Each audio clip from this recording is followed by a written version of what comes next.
And that microphone is on. Welcome everyone. Glad to have you all on board today. And what a lovely day it is indeed. We love it. And good to have everyone on board. Wow, they're packing in like sardines. Excellent to see a few people in here already. That is really cool and really awesome. Anyway, for all those good people who are out there who are not familiar with what is going on this morning, or actually last night, Hawaii time, about 11:30 p.m., Mauna Loa started to erupt. And it kept on going. And of course, I was up in the wee hours of the morning and started watching and kind of paying attention to all this wonderful stuff. So this is what we were seeing. This is actually file footage from this morning's stream from two pineapples while they were out there live at the, what do they call it, the Saddle Road area. And they were out there filming and doing their thing, which is really awesome. And we really do appreciate the fact that we can use this footage. And of course we left his logo up there, or their logo, and just to make sure that everyone knows this is from two pineapples, and very good people, and they did an awesome job providing coverage on this wonderful eruption. And at this point in time, from what we can tell, the eruption is not posing any threats to any human lives or any homes. So we're all good for right now. And that is great stuff. So we really, really do like that. And Sharon Stewart says, I hear you. I was on my way to bed when it started. Caught it and doing Hawaii, staying up a long time. Sharon Stewart, no worries. You can stay up a long time. That is all good. And I really, really did like some of those lava flows that were happening there. Very, very wonderful and wild and kind of awesome to see. Yes, Bloxy Man, I am happy today. It is time we got some fresh lava. Really, seriously, we need fresh lava. This is something that, you can watch canned lava so many times and then you get a little bit, I've seen this before. Watch this piece fall there and that piece fall there. And it gets a little bit on the boring side. We do like to see a little bit of variety. And I think today we actually have some, because not only was Mauna Loa erupting, but last night Mount Etna also started erupting again. And we did have some bacon there, but not very much, mind you. But we did have some eruptive activity at Mount Etna as well. So we will cover some of that, and fingers crossed, maybe we'll even see if we can get some eruption happening at Katla. That would be really, really awesome. 3 volcanoes going all at the same time. But you never know what can happen. Etna, what? Etna mode now? No, not yet. Not yet, Johnny. Right now we're working on Kilauea, Mauna Loa. My bad. Oh boy, a screen even has the name right up top there. But yeah, Mauna Loa is what we're looking at, and it is an awesome site. That fissure was very, very lengthy, quite long, and it started out in the caldera. And spread, and actually the lava started flowing outward. I think the fissure came out of that caldera a little bit as well. I'm still not 100% sure because I haven't seen any maps or anything like that of the area. Speaking of maps, we do have this one map loaded up, and it is a little bit hard to kind of decipher if you're using a small device. If you have a big screen, you'll probably enjoy it, but it kind of gives you the lava flows from different eruptions. And of course, the last time this guy erupted was back in 1984. And from what I recall, it was April 15th or something like that. So that would have been a long time. That's a long time to be sitting around not doing a heck of a lot. And I guess the lava workers finally got enough pay that they could go back over there and continue. So very, very awesome. Anyway, let's get at our good stuff here. First off, welcome to our moderators, Arizona Snowman and Piggy and C&D Boy, and possibly Gary 24/7 Live, AZ Skies, and Joseph Fields, as well as Lucas Snow. If they show up, I see C&D Boy is in the chat right now, so that's all good. No worries. And this is pretty good. So thanks everyone for joining us, and we'll get at the rest of things real quick here. Let's see. First person in today, or hang on. I don't know if it was a person or a dog, but we're going to go Tom/Pepper. We're the first ones in, and we'll give them a couple extra lava cookies, and we'll get going there. And let's see what we've got. Okay, that's cool there. Hang on, just got an email in here. Text. Yep, I see a bear or something in that text. All good. Okay, so 7 miles long. Thank you, Kathy. That fissure, 7 miles long, that's pretty awesome. I didn't think that fissure was that long, but that is pretty lengthy. And anyway, Tom got his cookies, so let's go and say hi to all you good people in here, or most of you. I see the numbers are going up, so this is going to get more difficult with too many people in here. Anyway, we'll try to do this fairly quick. Welcome Sue Hayes, Paul Williams, Sarah Miles, Ray, Blue Moon, Jim Miller, welcome. Maria the Montoma, and Kathy, aloha to you. Henry Nelson in the house, Tom Caruso also here, Hermione Schaefer, welcome. I got Sue already, Sue Hayes, and Henry Nelson, welcome. Kevin Haynes, welcome. Glad to have you on board. Going up a little bit more. Scott Hartman also in. Johnny Gonzalez, welcome. Grandma B is here. And we'll slide up a little bit more. Dave Kruk also in the house. Bloxyman 22, of course, welcome. And Dave Kruk also made it in. We got Kathy already, and sliding up some more to see a few more good names. King Colin Deadman and Lizoid, welcome.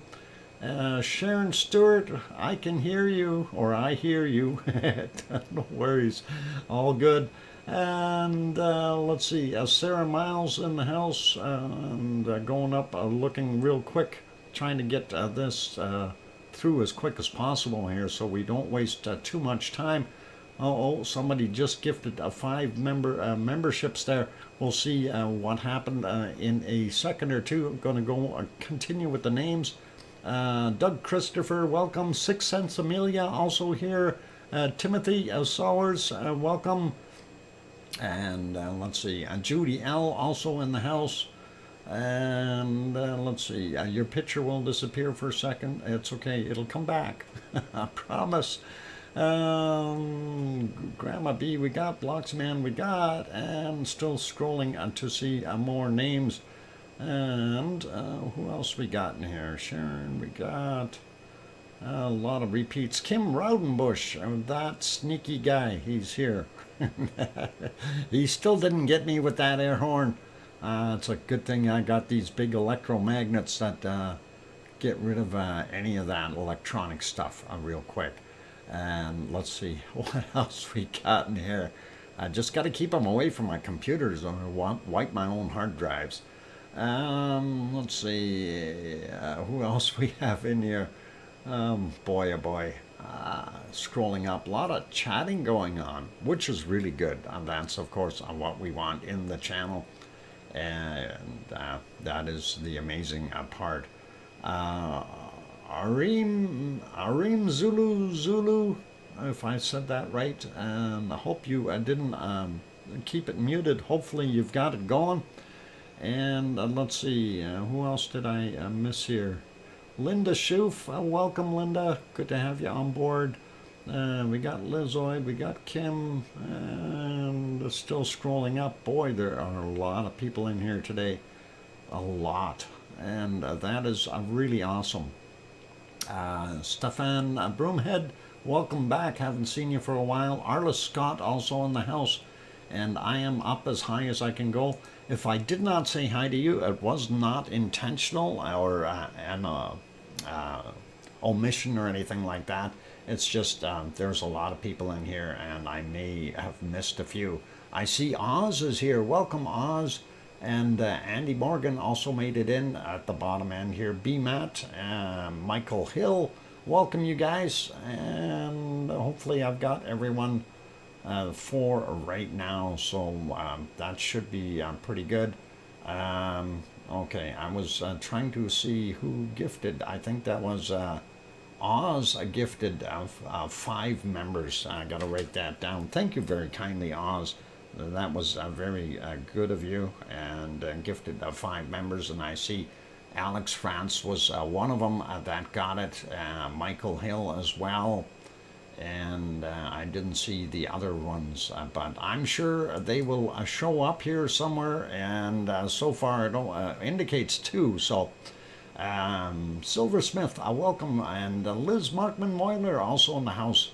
Scientists predict that Mauna Loa will probably only have a summit eruption. They were wrong. Blue Moon, one of the things that, since I started doing this and really getting into streaming, one of the things that I have noticed right off the bat, volcanoes are completely unpredictable. Completely. And it doesn't matter what you think it's going to do what it wants. And, we'll take a good example of this one here. Nobody thought it was going to erupt right away. There were no extra indicators, nothing out of the ordinary.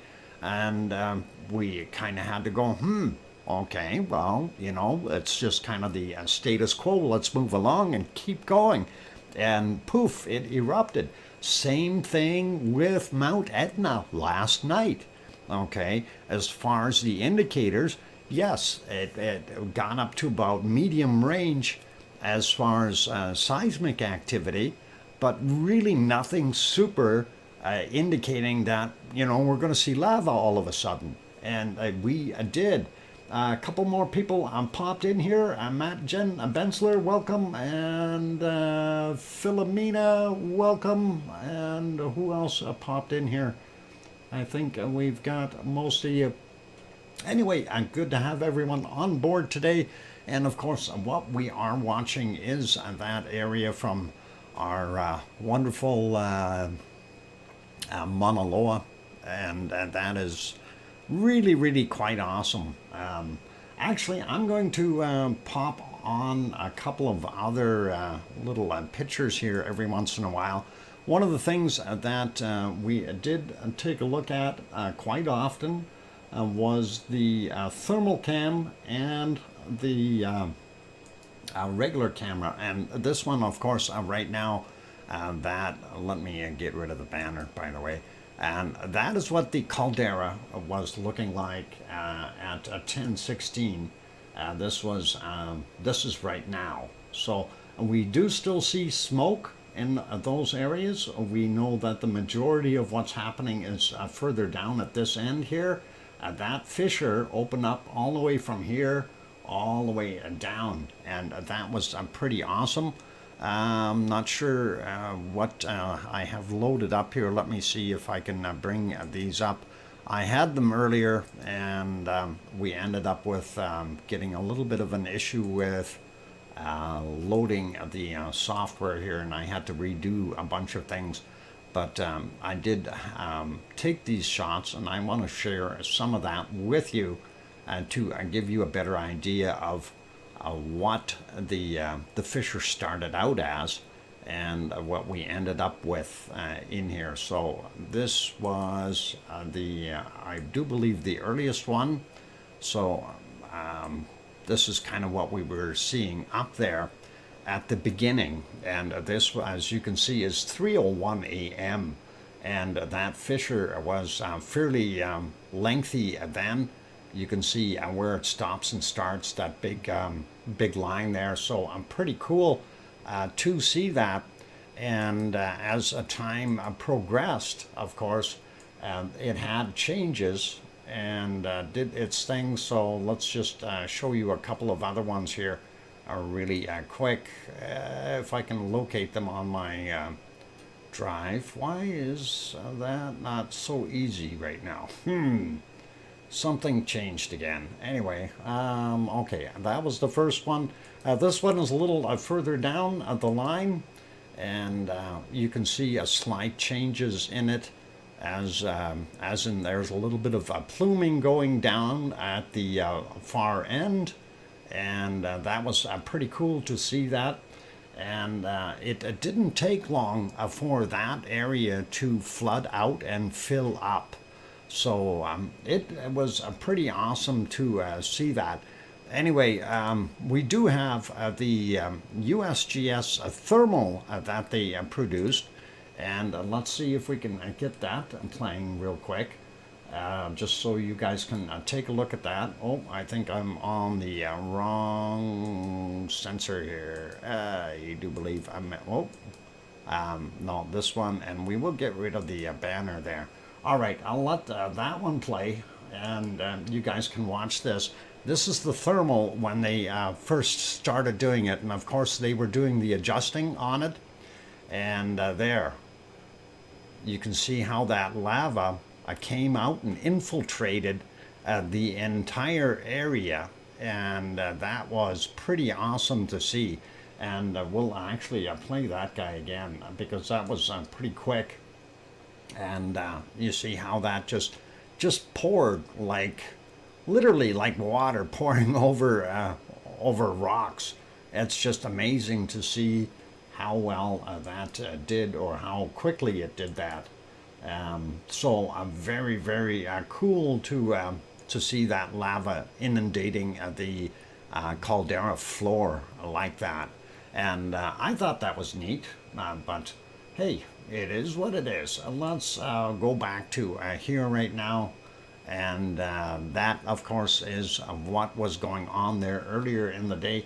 Now, one of the things we noticed, of course, here's the lava starting to travel as this is putting out quite a bit of material. We're starting to see that flow down the hill. Of course, Mother Nature doesn't like to have it sitting there. Hey, Leo Carlson is on board. Welcome, Leo. Hope that no one was hurt in this. Maria, you're absolutely right. Nobody is hurt, and there are no houses in the path. The volcano observatory was up on the side a little bit, so this isn't going to get them either. So it is pretty cool. A rare example of our government is worthwhile. Okay, Jim Miller. And yeah, actually that was definitely worthy of them putting that out, and we did like that. So this is pretty awesome, and I like what we're seeing. I mean, this is absolutely cool. You know, you're seeing that lava just continue to flow out. It's just awesome to see. And of course, that is the what we refer to as the Pahoehoe style lava. So it is quite runny. Hi all, amazing footage. Two pineapples. Yep, they certainly did do an awesome job getting this. And I'm very happy they were able to get up there and find a vantage point that was safe. And of course, part of the issue there too is the equipment that they're using. They were able to zoom in on this, so it is a long ways. What's hang on. I'm just trying to see what's going on in the chat here. And oh, Mummy of Hamsters is here. Welcome. Glad to have you on here. And let's see. I'm just trying to see what else we got going on here.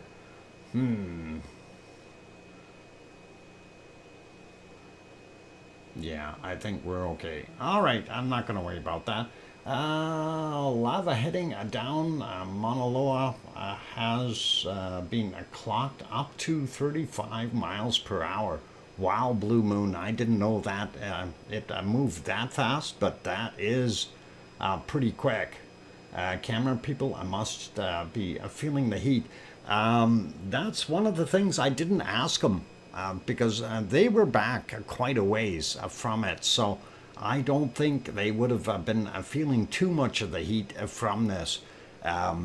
They have a very, very long zoom on their cameras, and that is from quite a distance. And we'll leave it play here for a little while. You guys will see them zoom out once in a while, and you'll see how far that actually is. And of course, it is what it is. Robert and Shendell, welcome. And if I didn't say hi to you, and I did say hi to old Mummy of Hamsters. Hopefully I didn't miss too many. Storm Chaser just got in. Good evening. And glad to have you on board. Anyway, so yeah, this is pretty cool to see some of this stuff that is fresh and happening now, well, or earlier this morning. And of course, it is continuing to erupt somewhat. One of the things I didn't find, and I was trying to find out how long the average eruption lasts there in Hawaii from Mauna Loa. And that is something I haven't found. And hopefully someone in here may have the ability to do that. So this is live? No, this is from this morning. It was live early this morning, Phil and Philip. We don't hide anything here. This is footage from two pineapples from this morning's eruption. And that is what we are looking at. We will continue to, keep an eye on things. If now, one of the things, two pineapples did say that they were thinking of going back up later the afternoon or in the evening. And of course, we will try to restream if he is going up, or him, both him and her. So if they go up, so if two pineapples does go up there, we'll try to throw on what they are doing while we're able to watch. Of course, at the end of the streaming today, they basically got smoked out. The clouds and the smoke were in such a manner that they couldn't see anything anymore, and that is why they kind of packed it in. But I'm sure they would have gone a little bit further. So all awesome. And let's see, did I miss anyone else in here? I think Russell Brainerd, welcome, if I didn't say hi to you earlier, and that is cool. So yeah, this is absolutely amazing to see some of that stuff happening. While we're looking at this, we can possibly throw in some quick earthquake data, and we'll take a look at the earthquakes that have been happening there. Now, we're not going to go through all of every earthquake, but I just want to make you aware that there are more quakes happening. The funny part is we didn't see these quakes beforehand. You know, we did have everything there.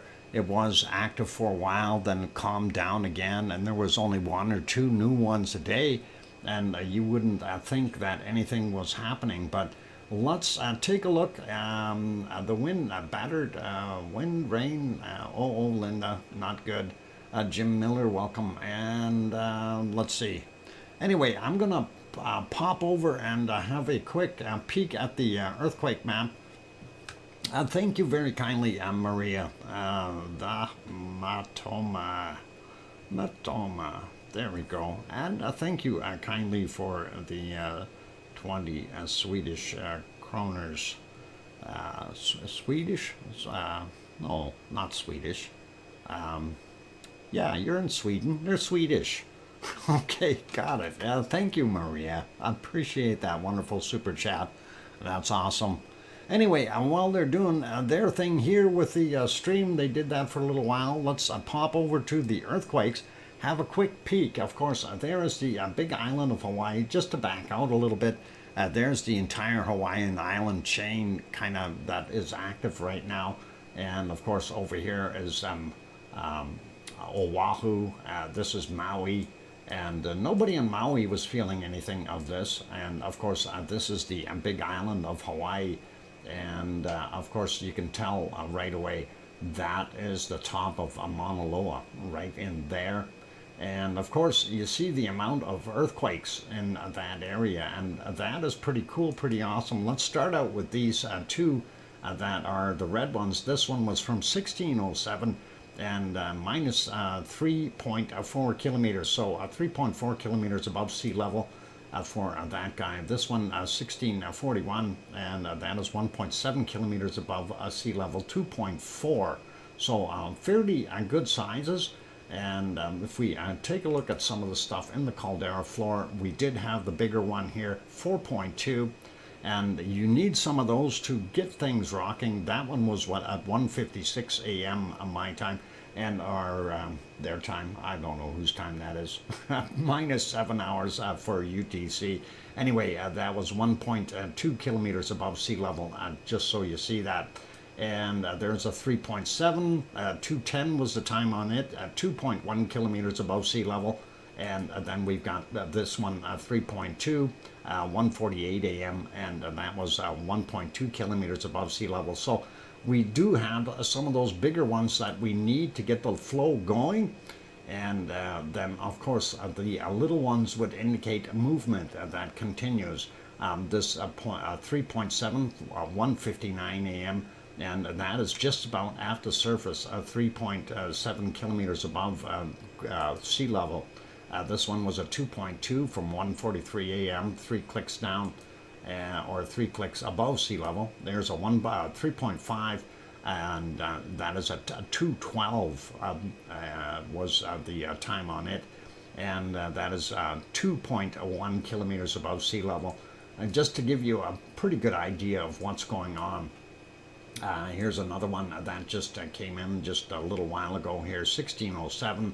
3.4 kilometers above sea level, 2.6 in magnitude. So they kept going, and it was pretty interesting to see that. So lots of quakes in the area, and we are still continuing to see more quakes come in.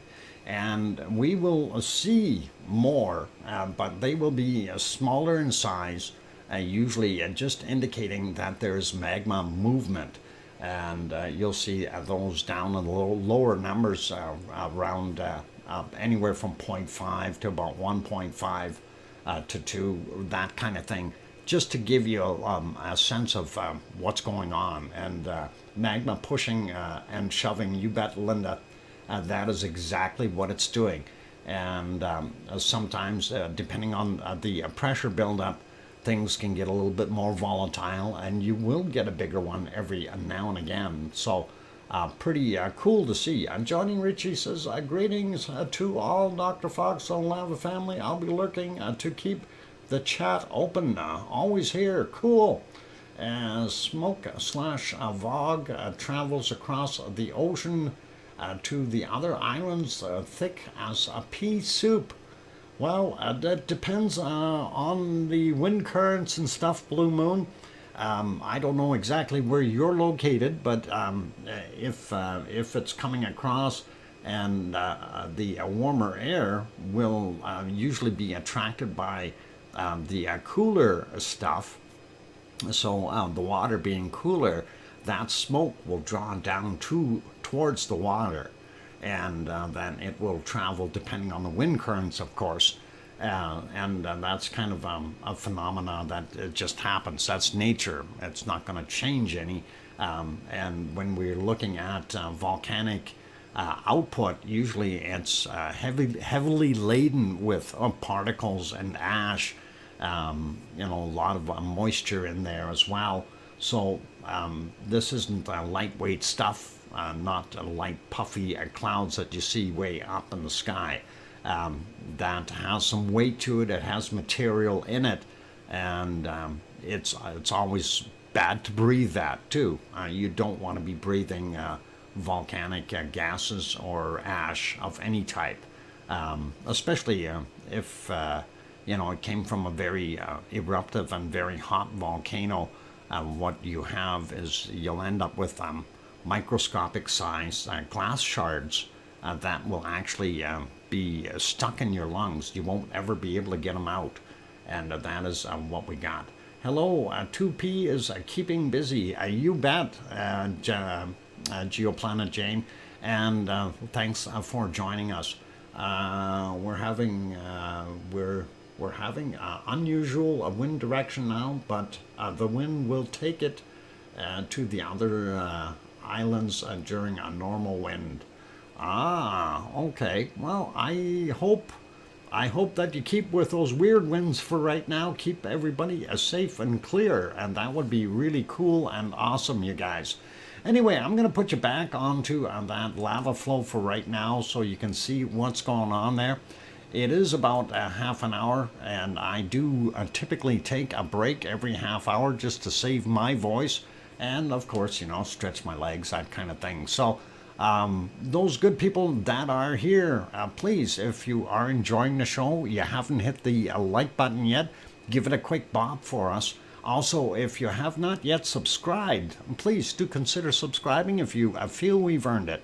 And on that friendly note, I am going to say I will take a break for about 5 or 6 minutes, and then I will be back. I will leave this on, of course, and just remember, this is a wonderful footage, courtesy of 2 pineapples, and they did an awesome job this morning, and I'm very happy they dragged themselves out of bed and drove up the hill there and did their thing. So anyway, I'm going to take that break. Don't go away, and I will be back. Here comes some music, and keep smiling. Thanks.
And there we go. The microphone is back on. I'm your host, DrFox2000, and you're watching a VolcanoX live stream. And of course, what we have on screen is from earlier this morning, courtesy of 2 pineapples. And that is Mauna Loa on the big island of Hawaii, doing its thing, erupting. Thank you for the welcome backs from Scott Hartman, and welcome back from back Uncle Doc from Oh Mummy of Hamsters, and thank you Leo and Sasha and Sue and Paul, and BMAT says 5x5. Awesome. And thanks Johnny, and here we go. I can hear you, DrFox2000 from Sharon Stewart, and thank you for the welcome back, Philomena and Dave Crook and Maria. All right, good, and let's keep going though with what we want to talk about here. And of course, we already had a quick peek at the earthquakes happening there around Mauna Loa. We kind of had a look at the map. I thought I did have another map somewhere of flows, but I was trying to find it during the break here, and I think I need to change things. Of course, the last Windows update, which happened this morning, kind of messed things up for me. I had things kind of planned out and then ended up having to reboot and redo the entire streaming software. So it was an adventure, if you want to call it that. Hang on. I think I may know where I snuck that other one in here. And we'll see if it is where I think it is. Yeah, there it is. Okay, I do have a map that is a little bit easier to see than the other one was. And hopefully I'll be able to get that stretched out. So anyway, I'm going to use my crayons here, if they will work, and copy, remove, paste, and we'll try that. So basically coming out of the caldera up, whoop, that isn't moving. Oh, maybe I should turn my crayons on. Anyway, top of the caldera. Oh, that's still not working. I'm gonna have to get new crayons. Piggy's not even here to lick those or anything. I wonder why they're not working. We'll get rid of the crayons, remove them, and let's try that again here. Remove, get new ones, new widgets, whiteboard, click, right click, make bigger, and we'll use, I think what we can use is perhaps a red or an orange. We'll go with a red, and we'll see what we can do here. All right, clicking on OK. So up on the top of this, there's your caldera. And from what they're saying, this is going northeast. If that is not the right direction, somebody please correct me. And hopefully that makes sense to you guys. And that is what we've got going on. So hopefully that is right. Red lava red crayons. Yeah, we got to do that. Hopefully, and that is kind of the direction of that flow. So as you can see over here, it says 280 days to get over to Hilo. That is a long time. Now, one of the things that I had asked earlier is, you know, how many days does the average eruption of Mauna Loa last? And I did get a response there from 18 to about 24 days. And that is kind of an interesting concept. If it takes 280 days to get lava over to our Hilo over here, then I don't think there's going to be any issues or worries in that sense. So just thought I'd throw that little tidbit in there. And of course, it's interesting to see that stuff flowing though, and sometimes, as Blue Moon mentioned, it can be clocked up to 35 miles or kilometers per hour or something like that. So pretty darn fast for lava to motor along there.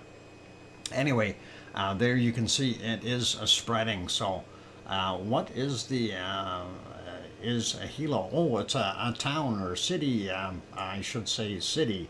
If we use the USGS map, and we'll go over there for a second. Anyway, here's the top of the volcano. Here's Hilo, and we'll get in there just so you can see. There's buildings and houses and stuff in there, and of course their airport and everything else. That's where all that other infrastructure is, and just so you can kind of see that. I wanted to say hello to a couple people that did pop in. Iboto, welcome, and CVET69, also glad to have you on here. Other islands will be 100% fine. Awesome, thank you Blue Moon for throwing that in. That is really cool.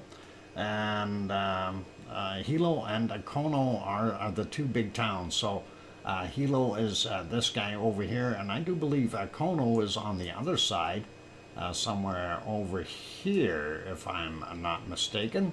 And that should be Kono over there. So Rennie Hickman, welcome. I'm glad to have you on board. So most of the population is over here as well as over here. And of course, there are many acreages in this area and plantations and things like that. So a lot of stuff in that area. That doesn't mean that there's nobody living in these other places, and just so you're aware of it.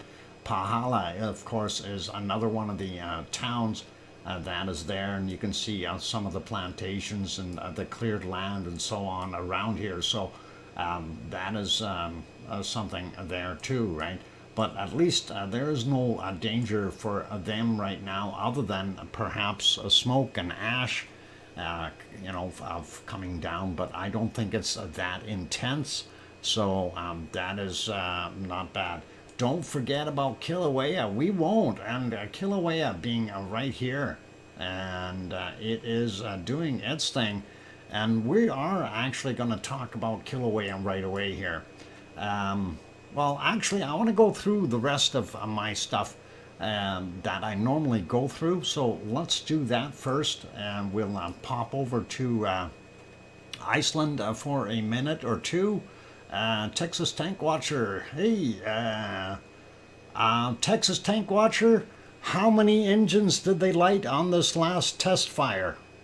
I missed it because I was running a stream and getting ready for it. Irish Monk, you're very drunk. Please take it easy and make sure that you are sitting down. And don't trip over any goats or dogs, please. And did you get your goat back? Welcome, Irish Monk. Glad to have you on here. Anyway, okay. Let's keep going. I know, you guys, that may sound funny to someone who's not been in here, but Irish Monk has 4 goats. For Ricola, thank you very kindly. Linda Schoof. Linda, thanks for that wonderful super chat. And I'm going to write that down real quick. And really, I do appreciate that support. It looks like you're gonna need it. Yeah, I think so too. Anyway, let's go back here for a second. I want to stop the. Oh, actually, I don't need to go back there. Let's. I clicked the wrong spot anyway. Let me go and do that. I will. I know how to stop it without worrying about it. Okay, and there we go. Okay, stop that for right now. Let's go over to Iceland, and of course we have that banner going and stuff like that. I don't think that is really going to be all that helpful today, but it is there, and you guys can see it there. Of course, it talks about Mauna Loa and also about Etna, and a new fissure opened on the southeast vent on Etna at about 2,800 feet up, or 2,800 meters up, I'm sorry. And thank you, Maria, for that 20 Swedish kroner, the Matoma. Appreciate that.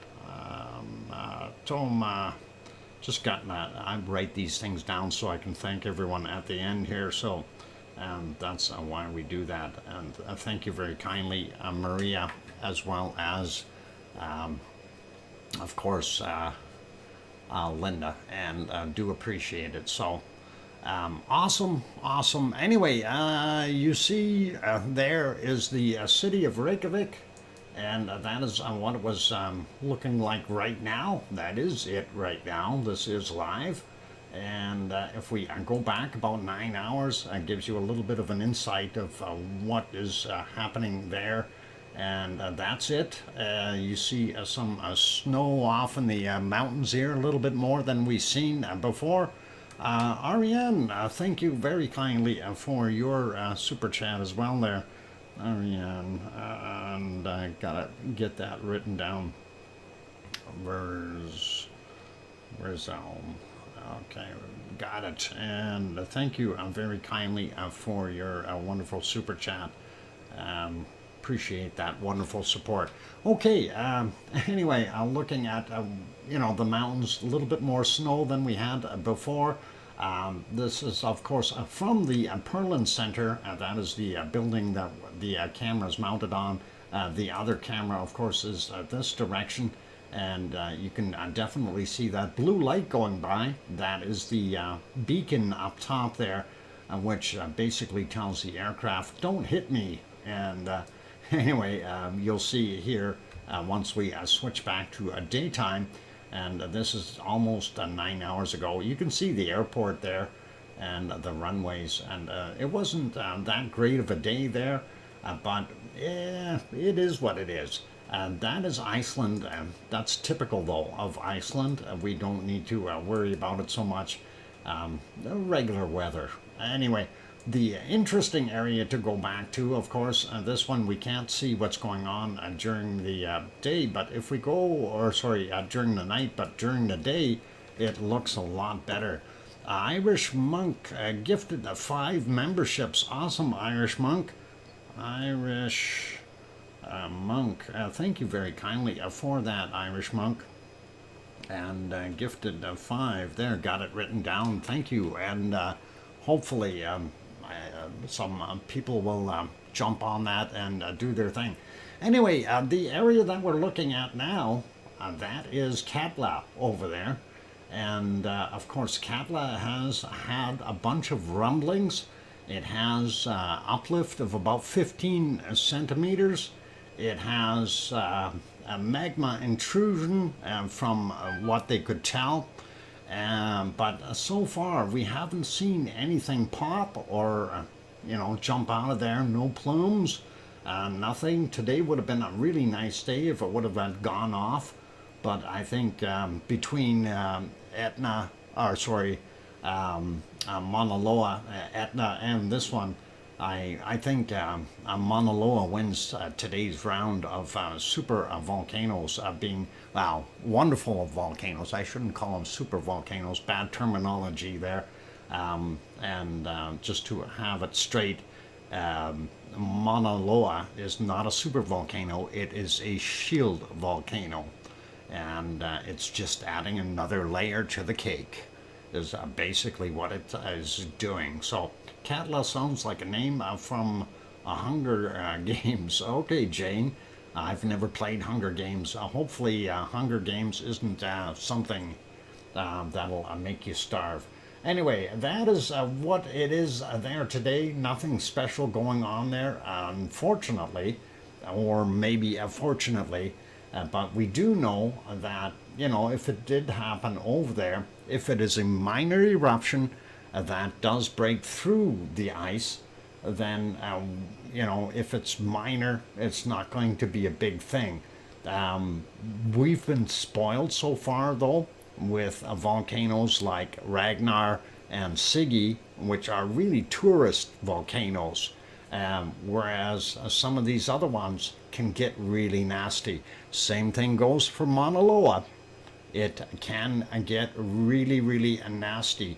But if Katla goes, if it goes into a full mode, there's going to be trouble. And that is something that we do need to realize.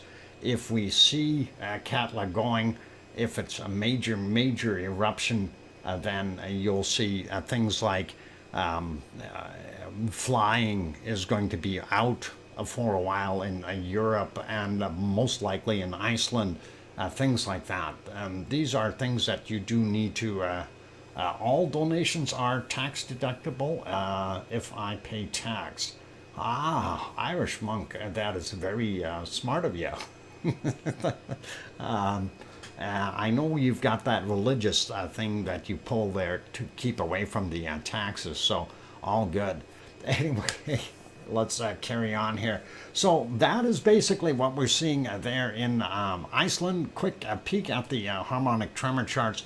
I'm not going to go through all of them today. What we're going to look at is just the one from Grindavik. I'm going to refresh that though, so we can get a general idea of what's going on. The other one for our Ragnar is still not working. Interesting, I hadn't seen this go up like that before, so, or at least wasn't aware that it went up that high. But we do need all of them to be up in order to get any kind of an eruption. This is telling us though that there is possibly some something moving underneath, whether it's tectonic or magmatic, we are not sure. Usually the purple will indicate a little bit more on the magmatic side, but that is kind of what we've got going on.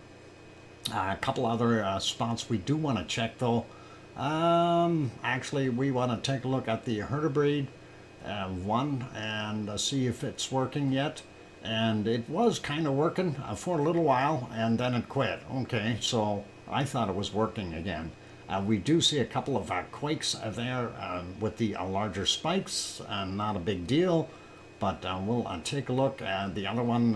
Of course, we're going to check on, and I doubt very much that they've got it going, but that is Eruption, and there it is. We are 2 days shy plus of data, so still not fixed. The other one that we can actually go to have a look at would be Krusevik. And the Krusevik is, of course, just to the, I guess, well, we call it northeast for the most part. And there it is. So we see that same uptick right there. And we do see the green heading up there as well. But the blue not going where the others are going. So that's kind of an indicator that this is something that is possibly either very slow quakes or a little bit of movement, nothing really, really fancy. Of course, this is the extremely low frequency, and that is, you know, could be something like magmatic stuff moving, but again, we don't know 100% for sure. Anyway, you can get this. A C&D boy just brought up that link. There is the harmonic tremor chart as far as what we see. Also the drum plot. If you're interested in that and want to read that, you can go over those on your own. Not going to force you to. I want to slide back up and take a look at Asja though. See if that one is still working. And there is Asja. So Asja definitely on the way down. And if Asja is going down, you can bet Hertebreed isn't doing very much either. We do see that same spike there that we've seen at the Hertebreed one. And unfortunately, that is not going to really accumulate to much of anything. We do see a bunch of smaller quakes in the area as well. So we know those little ones are continuing there. Quick pop over to the Icelandic tremor chart here, or the earthquake map for the most part. Let me get on the right map. And there we go. Click the right one. So in the last 24 hours, we had 86 quakes there. And of course, the ones that we really, really want to see are the ones that are down here, and this is a Eruption, and that is our Ragnar as we call it, and that is the Siggy Fisher, and of course Meridalia Valley and that area, Kilauea up here. We only had two little ones very, very small, 5.2 kilometers down from 3:13 a.m. Icelandic time. Here's another one, 3:13 a.m., 0.8 and 5.18 kilometers down. So that's way out by Kilauea. I don't think there's going to be anything happening there. Really, no indicator of any magmatic activity whatsoever. This one out in the water a little bit further, 9:40 a.m., 0.68, very small, 7.4 kilometers down. We'll leave him be. And for the ones that were wondering about Krusevik, Krusevik is, well, here's a Ragnar, or Fragedalfjall, I should say, and Krusevik is right here. So that is where it's located, and that sensor isn't too far away. But those aren't going to do us a heck of a lot of good. I'm more interested in the meat and potato stuff today. And of course, this is Catlab. And let's take a look. It's a 1.85, 135 meters down, 5:54 a.m. for him. Then we had at 2:07 a.m., 1.71, I'll call it 13.8 kilometers down. And then we had this 0.2, 5.1 kilometers down at 22:58, so fairly fresh. But we don't see any big swarm here or anything like that. And even if there was a magmatic intrusion, it's not doing much right now, unfortunately. Somebody is saying it's Pepsi time. Thanks, Tom. I do see that. I just want to grab a couple more here so I have a place to let off on. Anyway, at 7:20 a.m. we had a 2.3, 1.1 kilometers down right there. And this one, 1.1, 5.2 clicks down from 11:25. And then we have this guy here on the unspeakable name.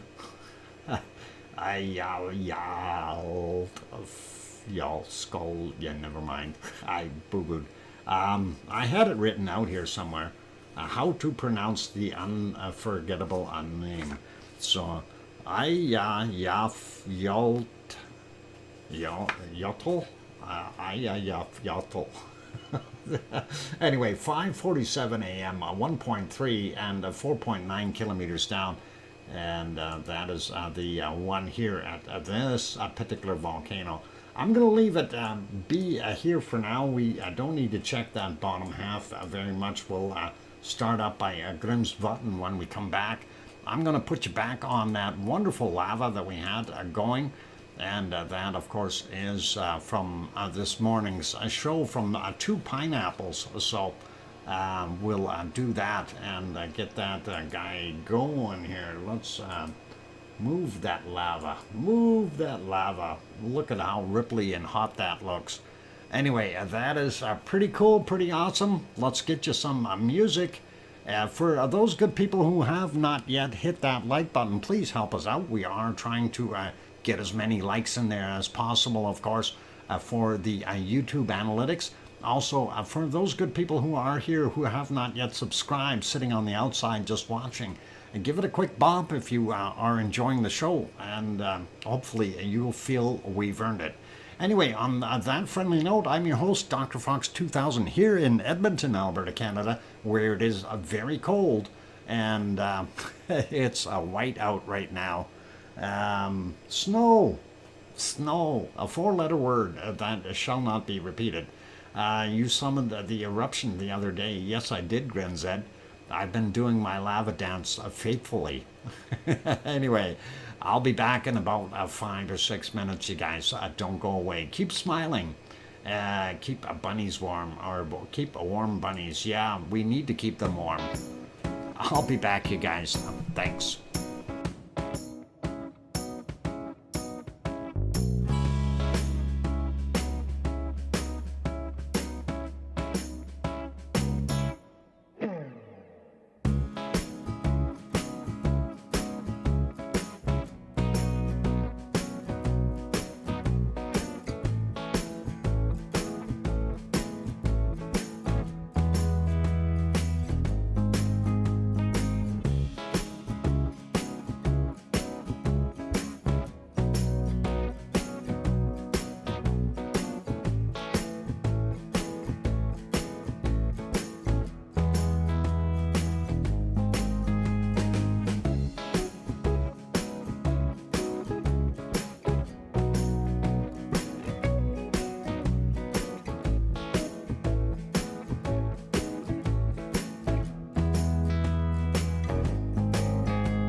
the microphone is back on. Welcome everyone. Glad to have you here, or welcome back, and glad to have you on board.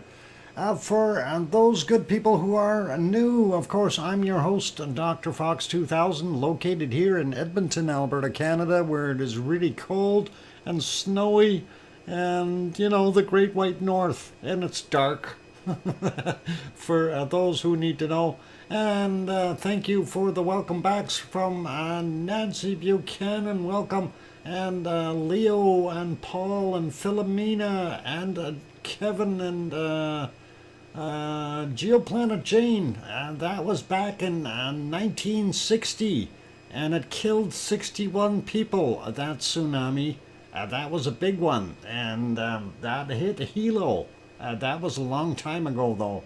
Anyway, thank you, Dave and Hermione and Ariane and Johnny. So hopefully I got most of you. And Sharon Stewart, I hear you. Dr. Fox 2000, all good. So awesome. And thanks, Kananaskis Country. And yeah, that was long ago, and not so long. 1960, yep, is when Hilo got nailed by a big tsunami, and that was not good. That was actually a Chilean earthquake. That was a 9.1 or something, right outrageous back then, if I recall correctly. Hang on, it's a 9.5 that happened there, and it killed thousands in Chile the previous day. But on the May 23rd, 1960 is when it devastated Hilo, Hawaii. So that is a little fun fact there. Well, I wouldn't want to call it little, but it is a fact. And we had commercials there. Darn it. Okay, I was doing other things. Advert eyes. Yeah, avert your eyes. Anyway, that is okay. That's we do have permission to restream this from Two Pineapples, so I'm not worried if there's an ad or two in there, and YouTube is not going to kill us for it. So, matter of fact, they probably like those free ads. Anyway, that is Now I Want Chocolate. There you go, Sharon Stewart. Oh, the chocolate monster got ya. All right. Anyway, we're going to stop this wonderful lava here for a few minutes, and we are going to go somewhere else, and we will go over to Italy. Well, let's take a look at Sicily and see what is happening there. Oh, isn't that a lovely picture? And let's see if we can fix that. We're going to go back during the daytime a little bit and see if we can't see anything on this shot. Oh, yeah, we see trees and a house and a bunch of clouds. That is really impressive, isn't it? And that is all the way back. And that is 12 hours ago, you guys. We're not able to go back any further. It was not a great day there for visibility, unfortunately.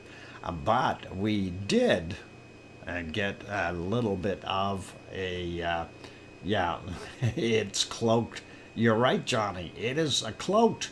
Nope, weather was bad all day. Well, it wasn't quite bad all day. We do have this time lapse from this morning, from 6 onward, of our wonderful wonderful guy up there. I want to see if I get my crayons working. Right there, that is the spot.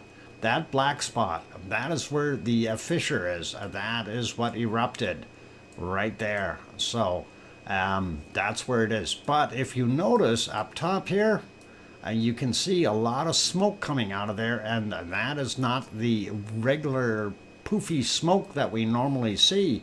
And that is a very cool and interesting. So just thought I'd throw that in there for you guys. Anyway, you see how much snow is on this mountain. That is just horrendous, and something that we really got to be conscientious of with all that fresh snow up there. If this thing does go into a full-blown eruption, there will be a lot of water, lahars coming down the hill. So that is something to be aware of, and definitely, just figured I'd throw this in anyway for this morning. It was a clear shot, and I was actually surprised to be able to see this this morning, and kind of good thing that we were, able to catch it. But you see those clouds that are moving in? They came in, and they didn't take long to cover things up, and that Fisher spot might be bad. That is about the same place where it popped before, at the 2,800 meter mark, and Silversmith. So we've had that spot go before, and that is it for this clip. But anyway, I do have this other shot here. This, of course, is the actual lava pouring out of that fissure spot. And that is the same location that we had before. This time it was covered with snow, though. So that is what it looked like. Unfortunately, we don't have any other shots of it right now.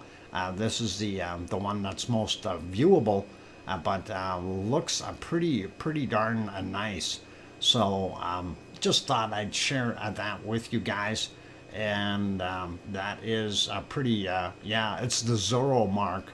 Henry, that's exactly what I was thinking. Zorro and zip, and that's what we've got. So anyway, that is what it looked like on this one. And of course the other stream, all in clouds as well right now. So we're not going to see a darn thing on that one. I'm going to put that back to live. We'll leave that be. They've got some lights that are glowing down on the foreground, and that's all we see there. And let's carry on. So just to kind of recap that real quick, though, the activity really hasn't stopped there. It is still sitting at about halfway point between low and high as far as the tremor and seismic activity. I'm not sure the energy level in it right now, but obviously it was high enough to erupt a little bit yesterday, but we haven't seen anything more today because of visibility. Just plain simply, not a good day to have a volcanic eruption. But hey, we all know when it's like when you buy a new telescope, it's going to be cloudy for the next 2 weeks, right? When you have a volcano eruption, those clouds are going to come in and block your view. That's the way it works. Anyway, let's continue on here. Florida, did Ian hurt your home? Anyway, let's go to the Azores real quick, and of course we are on the island of São Jorge, or if you want to say it in Portuguese, São Jorge. And of course down on the bottom here, that's the harbor, that's all lit up, and we do see the town site here.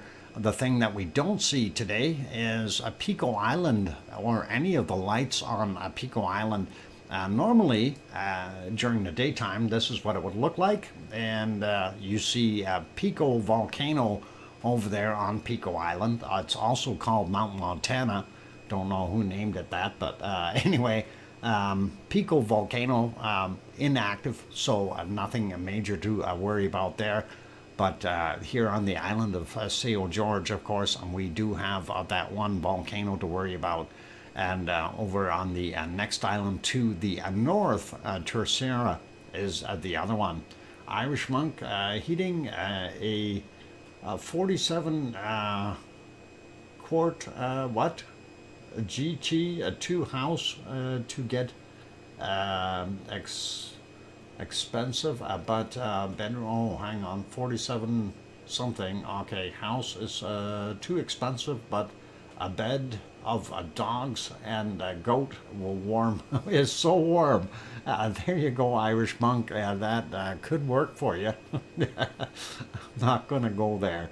Anyway, the other shot that we normally show is this little cove, and what we look for is white water in that cove. So we'll turn those two shots off. We'll head over to the cove, and not seeing too much. It is nighttime, so obviously you're not going to see a heck of a lot. We do see a little bit of white water there, but nothing really major. So fairly calm seas right now. It wasn't all that pleasant earlier today. I did watch, and they did have some pretty big waves pounding in there.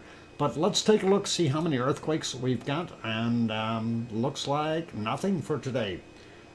We had the 3 from yesterday, and absolutely no new earthquakes listed today on the island of St. George. And for those who are fairly new, this of course is the area that is usually inundated, and somewhere around here is where that volcano may pop up.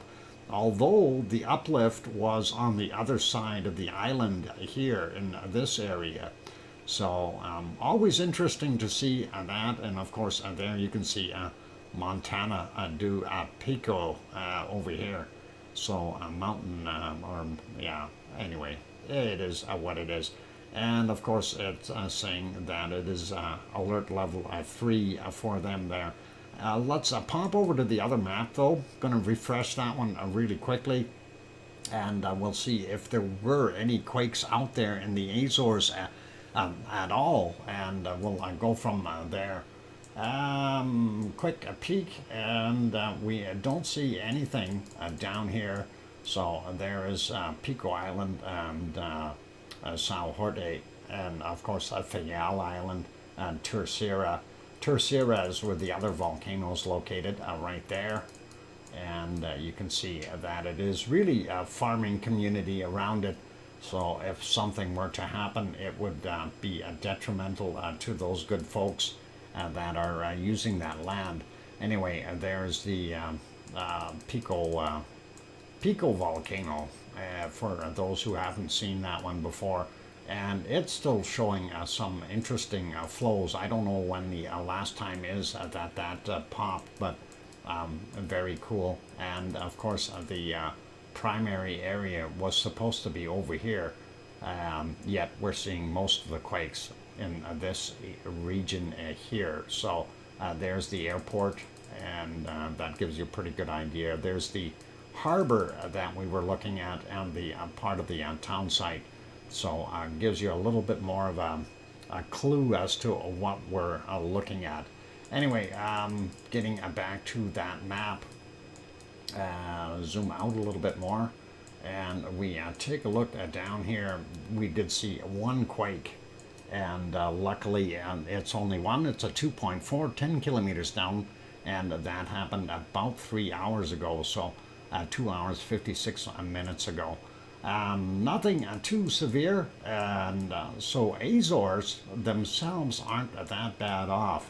Now, unfortunately, their map does not include the larger one that happened out there. We're going to go over to the other map, and we'll have a quick peek as soon as I zoom back out of there.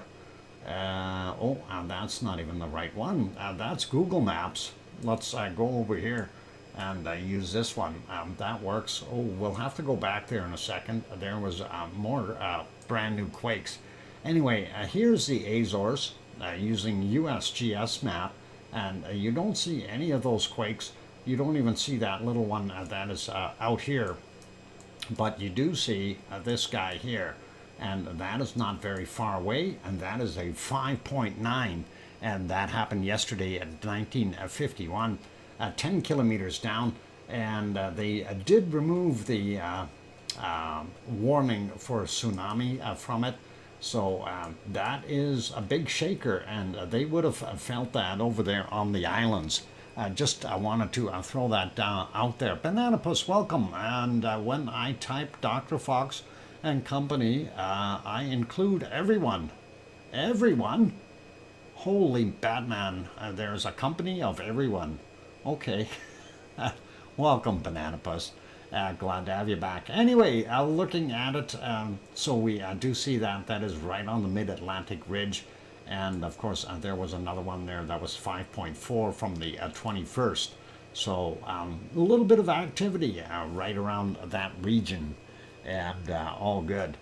And let's zoom back out. I did say I wanted to go back over and take a look here at Hawaii, because we've seen a bunch more red spots up top here. And there we are. We are seeing a 2.8 from 1731, just about at the surface there. This one 2.8 from 1712, 2 kilometers above sea level. And this one here 1.9 from 1729, 3.5 kilometers above sea level, so pretty close to the surface. And then this guy, that 2.6, 1725, 2.3 kilometers above sea level for him. So some activity still going on there, and I'm sure we will see more lava flowing in the wonderful Mauna Loa crater, and flowing down the hill. So let's see. Let's back out of that. We do still have a minute or two. We did look at the Azores. Let's pop over and have a look at Mexico, and that is Popocatépetl, and that is 70 kilometers south of Mexico City. And of course, right now 18:57 is the time, or just about 7 p.m. It is dark there. You do see a little bit of a gas plume coming out of it. Popo is not very powerful as far as the amount of the eruptions it puts out. Sometimes we get some bigger bangs, but typically it's pretty benign and quiet for the most part. Let's see if we can find some spots here where it was actually putting out a lot, and don't get confused with these clouds that are coming in. But yeah, there you can see a shot. It was doing fairly well, and that was at 1736. If we go back a little bit more here, we can kind of sort of see the genie coming out of the bottle. If we go ahead 5 seconds at a time, and that's kind of what it was looking like. Relatively slow eruptions, so that is what we're seeing there. Although sometimes we did see some faster moving stuff pop out, and the rest of the day and the night basically no go. So I'm not going to spend too much time on it. Popocatépetl, 70 kilometers south of Mexico City, still doing its thing, continuing to erupt. It is definitely a red rated. It could pop big time anytime. And moving on, this one is Fuego. And Fuego is down in Central America, Guatemala. And when it is visible, it has some pretty awesome eruptions sometimes as of late. But they are having some issues with the camera once in a while. Let's see if we can get a clear spot here. I'm looking for clear weather. They have bad weather there sometimes for days at a time. Anyway, yeah, if we zip all the way back, this is probably way far back. That's 11 hours and 51 minutes ago. Trying to get onto a couple of those plumes there. That should be pretty close. Let's see if we can advance it just a little bit, and at least see a couple plumes shooting up. There's one. And you see how much faster that is in comparison to what we see from Popocatépetl. And this definitely has a lot more horsepower to it. Whether it is a smaller caldera and more power, I don't know, but it is pretty awesome to see that. And as of late, it's been doing shots about 2 or 3 times in a row, and some bigger, some smaller. And there you see a third one popping out. So it gives you a pretty good idea of what goes on. And of course, you see some of the dust down on the side of the hill. You know, there are pyroclasts and tephra being tossed out and sliding down that hill, creating some dust plumes as well. And there's another little puff. Anyway, I'm not going to bore you to death with this one. And you know, clouds there's a good shot, a cloud right in front, and that gives you a pretty good difference between what's coming out and what is just a regular rain cloud. So a big difference. You got marshmallows over here, and you got Oreos over here, dark Oreos. Anyway, all right, we'll leave that be. Go back to our wonderful Mauna Loa eruption while I go take another break. And on the way back, though, what we will do is we will have bacon seeds for those who haven't seen them for a while. I ate a pig today. I bought it from Brussels. Don't tell Piggy. Piggy was going to the hospital in Brussels. Irish monk, what did you do? Anyway, no, she was kidding. She's probably sleeping. Anyway. Oh, that is bad. Okay, let's leave that alone. Put this back on. Yeah, music. Cue the music. Hit the like button, you guys, if you haven't hit it already. Please do give it a quick bop and help us out that way. And it is free, and hopefully you won't exert yourself too much doing that. Anyway, I'm your host, DrFox2000, here in Edmonton, Alberta, Canada. I'm going to take a break, and when we come back from the break, we will have bacon seeds, and everybody likes bacon seeds. I'll be back. Don't go away.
go. I am back. Welcome or welcome back, everyone. I'm your host, DrFox2000. And what? But why can't said goat tango? Oh my God, the goats are tangoing? That is awesome. Anyway, thank you for the welcome backs from Philomena and Kevin and Sue and Paul and Jane Never. Okay, Kathy and Cananascus Country. Thank you. And Bloxyman 22. Oh, thanks, Kathy. I'm sure that was supposed to be. Never mind. That's all good. And we doc. Yeah. Okay. Got it. Anyway, let's stop that wonderful lava. And I love being able to stop eruptions, and that is always cool. Let's get over and take a look and see what we've got for bacon seeds. Hopefully I've set them up. And I hear you from Sharon Stewart. Awesome. Thank you. And glad that you do. So that was the last one from yesterday. And of course, Piggy sent me a whole bunch more there. She was busy. So she got some of these going. And these are definitely some Christmas bacon seeds happening. So it's an elf piggy, perhaps. And this one is going to decorate the tree. Picking out the appropriate Christmas ornaments. So pretty awesome. And of course these guys are helping out as well. They are pretty cute. I love it. And they got, what is that, polka dot PJs on. That is cool. I gotta love it. And they're working on stringing up the lights. And you gotta love the little pigs like that. They are wonderful. Snow pigs as Piggy, yeah, for Piggy, mini piggies, lots of mini piggies, and we like that, piggy lights. And of course, this one is packing the presents, making sure that bow is absolutely straight, and that is wonderful to see. And that's an awesome looking present, by the way. Looks like a tin can or something. I wonder what's in there. Bacon bits? Yeah, oops. Piggy lights. Yeah, all right, let's carry on. Next one is this one. How about you wake up and find that in your stocking? Wouldn't you just enjoy that? That would be really, or shaking it to find out what's inside. Jane, you might be right. You might be right. Awesome portrait. And Nancy Buchanan, thank you very kindly for that $4.99 super chat, and Nancy, and do appreciate it. Buchanan, just writing that down. And there we go. Thank you, Nancy. Appreciate that support. And got it there. Awesome. Okay, you have a Pepsi on me, Doc. If there's anything left, save it for your Yellow Submarine Fund. I will, Nancy. Thanks for all you do to educate and entertain us lavaliers. Well, it's all about keeping everybody happy, and thank you very kindly, Nancy. That is awesome. Okay, let's get to our next bacon seed. And we'll see what else Piggy sent us. And that is this little one being a little bit on the shy side, but still got a smile on its face. Gotta love that. And look at that fuzzy hair. A lot more hair on his head than, or her head, than on mine. Anyway, let's take a look at these other ones. Matthew Holland, thanks you. Irish monk, that's cool. Hiding behind mommy. That's what it looks like. Looks pretty cool. And next one. Keep calm and love pig. Okay. That's kind of funny. And yes, you can see the eyes and the snout bopper here. So pretty cool. And next one is this one. And Piggy sends these to me, so I don't pick them out. getting piggy with it. Okay, and that is awesome. And our last one for today is this one here. And what do you call a pig that does karate? A pork chop. Okay, on that friendly note, let's carry on with our volcano show and see what else we have. Popcorn, anyone? No, darling. Okay, anyway, let's go over to Merapi and see if Merapi will make us happy. And I already see some buffering on their side, not ours, but that's all good. Getting onto that screen, let's back up a little bit and see what Merapi looked like earlier. Of course, Merapi is in a central portion of Java Island in Indonesia. And there you go. It is pluming quite heavily. And that is at 7:01 a.m. what we're looking at. Prior to that, it was hit and miss with clouds. If we go back to about 3 hours ago, that's what it was looking like. And pardon me, that wasn't too bad. 5:14 a.m. We do see pretty clear up on the top of the caldera up here, and a lot of smoke coming out, and the longer shots here showing what it's doing, the way that plume is coming out and doing its thing. So interesting, but we are not seeing any lava, and that's something that we're missing from this volcano.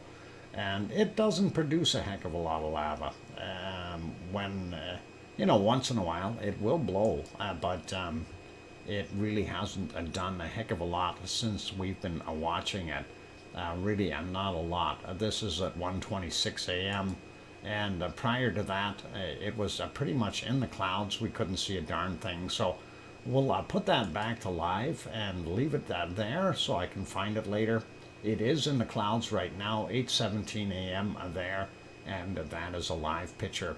Let's pop over from there. We'll go over to New Zealand, and hang on, there we go.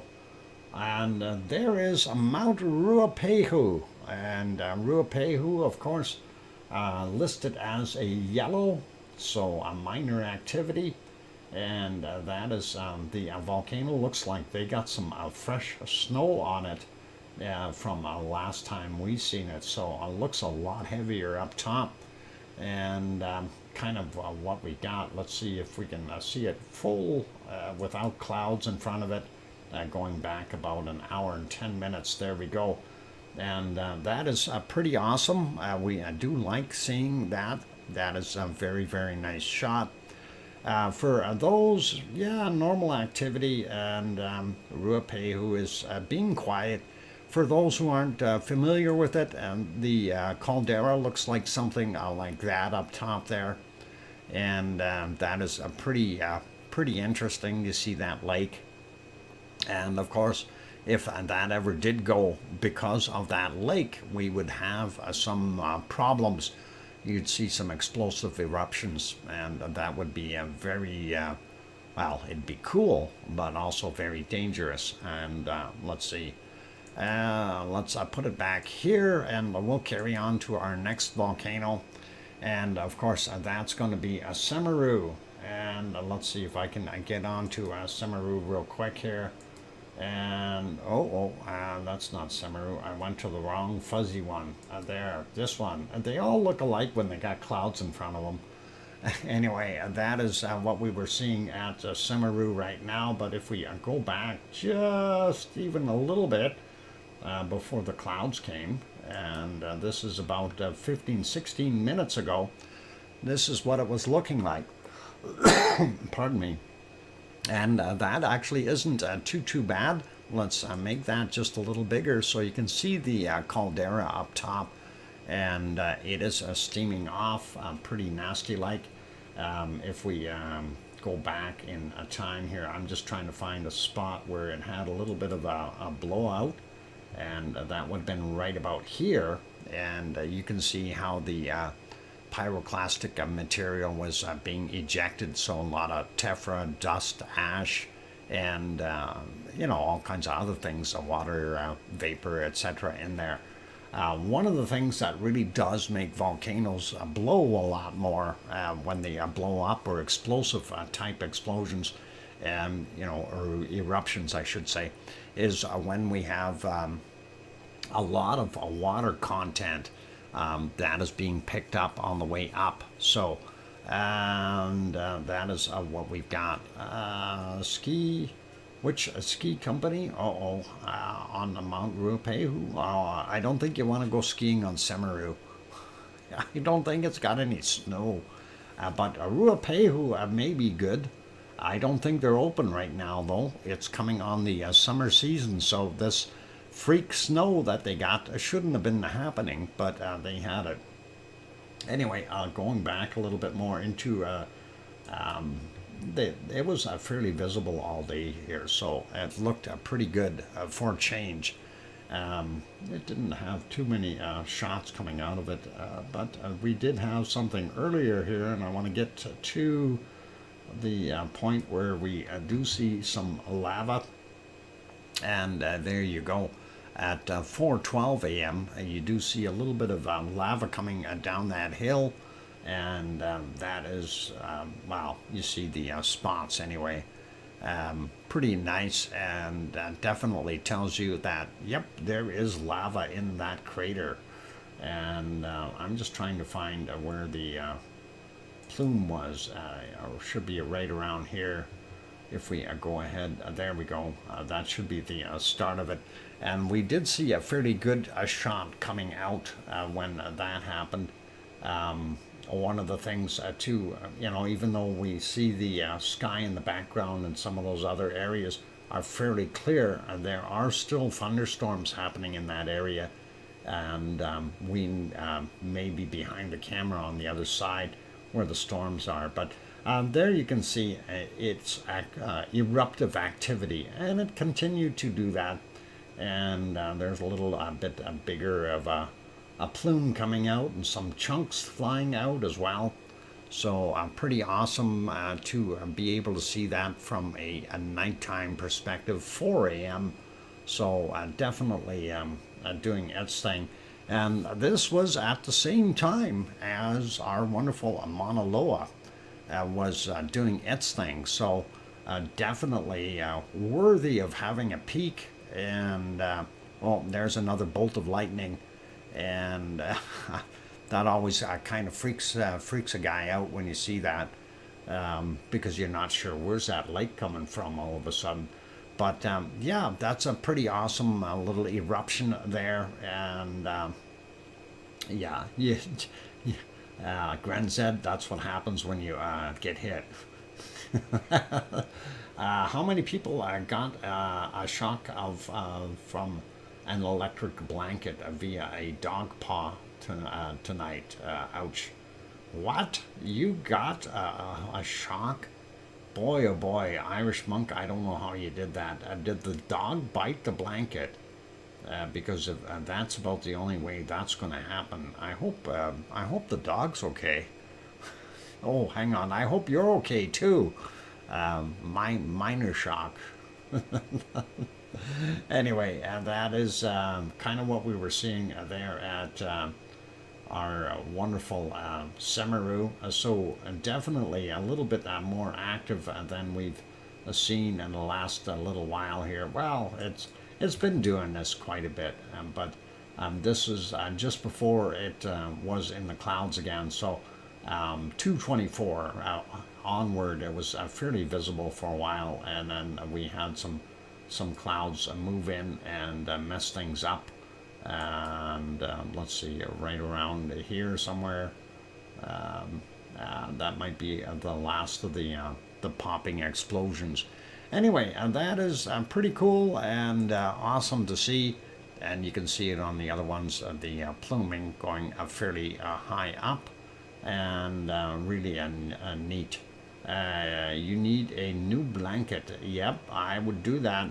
That's a good idea. A very wise information there, Geoplanet Jane, and hopefully Irish monk will consider that. Yes, a dog bit the blanket. We are 5 cuddled in the cold house. It is debatable who bit the blanket. Uh-oh. You sure the goat didn't bite it? And hold its paw on the dog, and then you touch the dog paw on the other side of the dog. There could be a chain reaction there, and current will travel. Maybe it was Irish monk that bit the blanket and grabbed the dog's paw and ground it out. Anyway, I'm not going to go there. Let's leave that alone. Next volcano on our list. Let's put this back on live so I know where it was. And there we are, in the clouds as usual. So all good. And we will carry on to our next one. And that one is kind of suffering the same dilemmas that we see at every other one, and that is clouds and all kinds of weird things. So 10:26 a.m. There in Japan. This is Mount Sakurajima, and Sakurajima, of course, was hiding for the most part. It just recently popped out here, and that's about 15 minutes ago, and that wasn't bad. But if we go back even 2 or 3 hours ago, it was hiding. They had some more inclement weather, and nothing we can do about it. And when we go back all the way during the nighttime shots, we don't see much. We can see that cloud layers right about there. So very little visibility, low-hanging clouds, and nothing you can do. If we go back about 9 hours, there you can see it a little bit better, but still a lot of stuff sitting right on top of that volcano. And if we go back, that is 11 hours ago, there you can see the entire volcano, and it was doing some off-gassing as well. Haven't seen anything really major popping out as of late as far as ash or anything like that.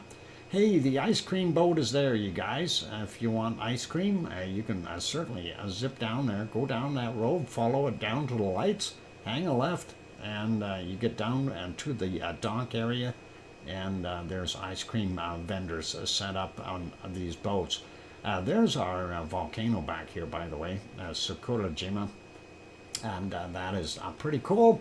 And on that note, let's carry on, and we will go to our next volcano. And that one is, of course, a very, very poor visibility, but it is there. And that is Subanosi-jima, and that is down on one of the islands down south. And we don't see a heck of a lot of stuff happening from it. It is very cloudy there all the time, or a lot of the time. Going back about 3 hours, we see it is 7:15 a.m. Still very foggy, cloudy, and looks like it might even be raining at that point in time. If we go further back, we do see a little bit of a glow here, and a glow down here in the caldera. So there may be some lava there that is still cooking away, but not doing a heck of a lot. Let's see if we have a fairly decent shot here of the glow. No, nothing that I can see. And again, it is the weather that we're having in the area, so really not very good visibility for that particular volcano. But that is Subanosi-jima, and that, of course, being out on its own little island, it really gets messed up. And there is Aso, and of course that lovely volcano gray is what everybody always looks for during a volcano viewing. anyway, you can't win, put it that way. And you see it is raining, and that caldera that is back there for Aso must have been out of water, and the water gods are filling it back up so we can watch more steam come out of the caldera.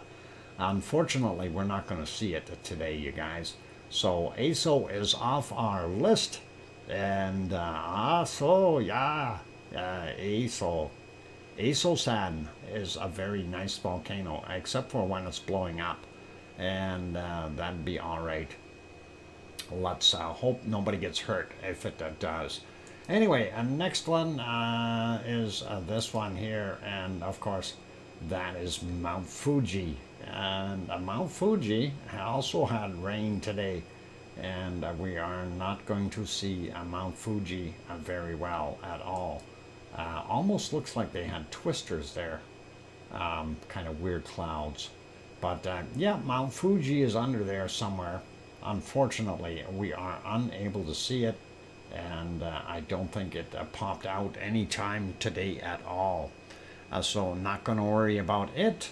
And it does look like it is a break time for me, so what I'm going to do is put you back onto the wonderful lava that we were watching earlier, and hopefully things will continue there. I just want to make sure that we've got enough here that's not going to ruin anything, and yep, I will go take you back to that stream. And of course, that was from earlier today. Pardon me. And that should be good for right now. 550 kilowatts of holy Batman power output. Huh? That's too much. 2023. Me and the goats will offer Uncle Doc some money and make a small wind turbine. You want how much power? 550 kilowatts. That's not a small turbine, buddy. Hope you can afford the copper. Anyway, on those good notes, I'm gonna go take a break, you guys. Keep smiling, be happy, and we'll see what we can do for our wonderful Irish monk. Maybe recalculate that power requirement, Irish monk. What are you trying to do? Power about 2/3 of Ireland? Anyway, I'm your host, DrFox2000, here in snowy Edmonton, Alberta, Canada. I'm going to go for a break, 5 or 6 minutes. We'll leave this lavely lava on here for you. Of course, that was from Mauna Loa this morning. This is courtesy of 2 pineapples. And let's see if we can get that off the screen.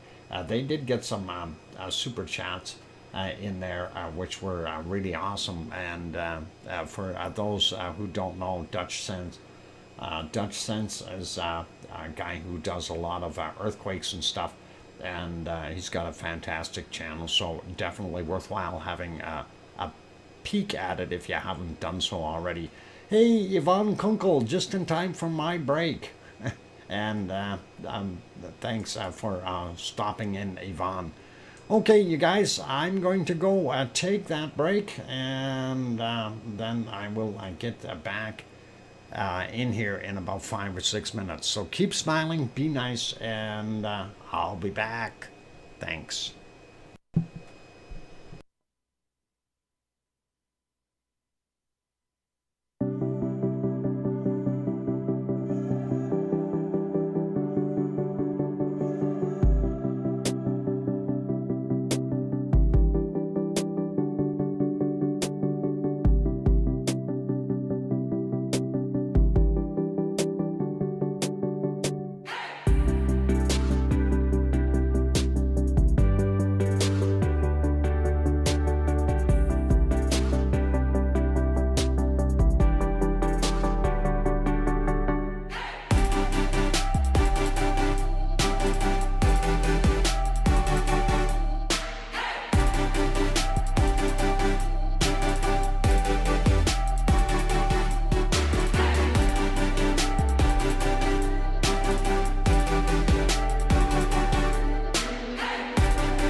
back on.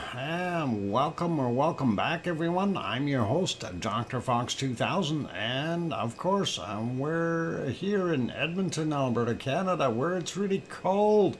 I see a few people popped in. Welcome, Eddie Oturo and Sheila. And who else snuck in there? Ray, welcome. And did I miss anyone else?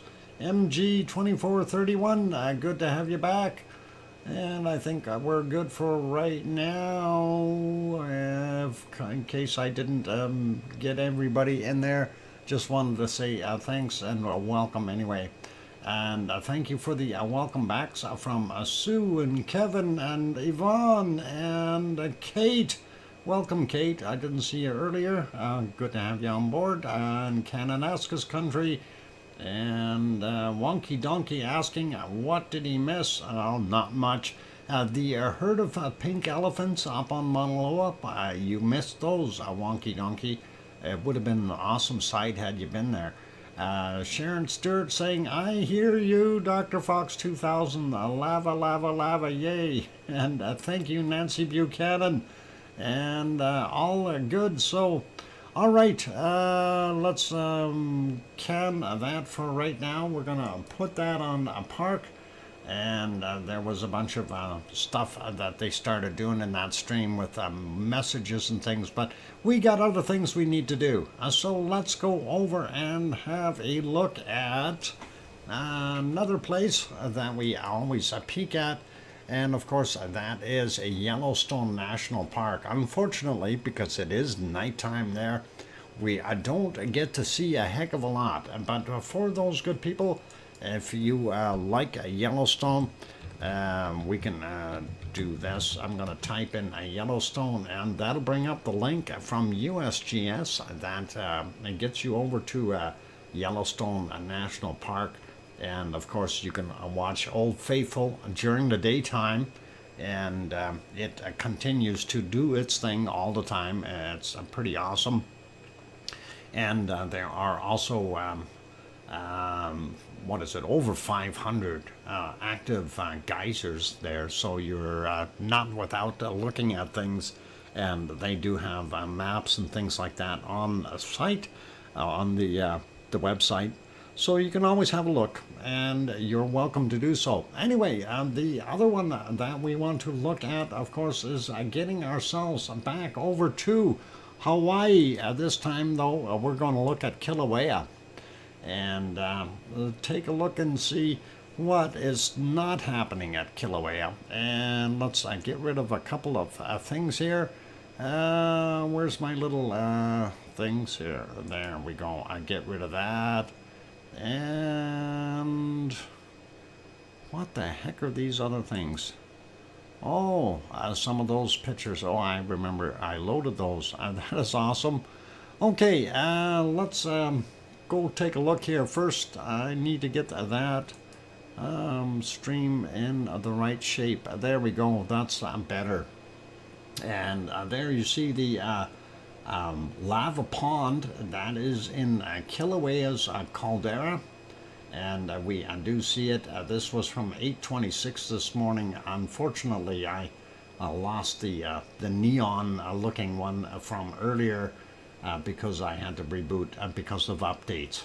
But that's okay. Anyway, you see some glow spots here. Those, of course, are where the lava is draining right now. And what's happening there is you're getting gas bubbles breaking the surface of that thin crust that's on top of the lava. The primary lava tube that feeds this thing is over on this end on the right hand side. The area over here, we call that the toe. And you can see how low that lava is in the toe area. So I'm hoping that Mauna Loa can spare a little lava and put it back in here. It would really be nice. And let's take a look at what it looks like right now. There it is, your daytime shot. We've got a lot more smoke in the way, unfortunately, but you can see the lava level is still very, very low. Very hard to see what's happening inside the toe area. The cracks are still there and very visible, though. And there's also cracking going across here. Irish monk says, Dr. Fox, the Yellowstone National Park copyright. What? Copyrighted the slogan, any day now. Any day now. Uh-huh. Yet they're saying, no, it won't. Anyway, let's take a look at some of the other shots. This one again from 8:27 this morning. You can see how smoky it was, and primary vent is there, the lava pond right there.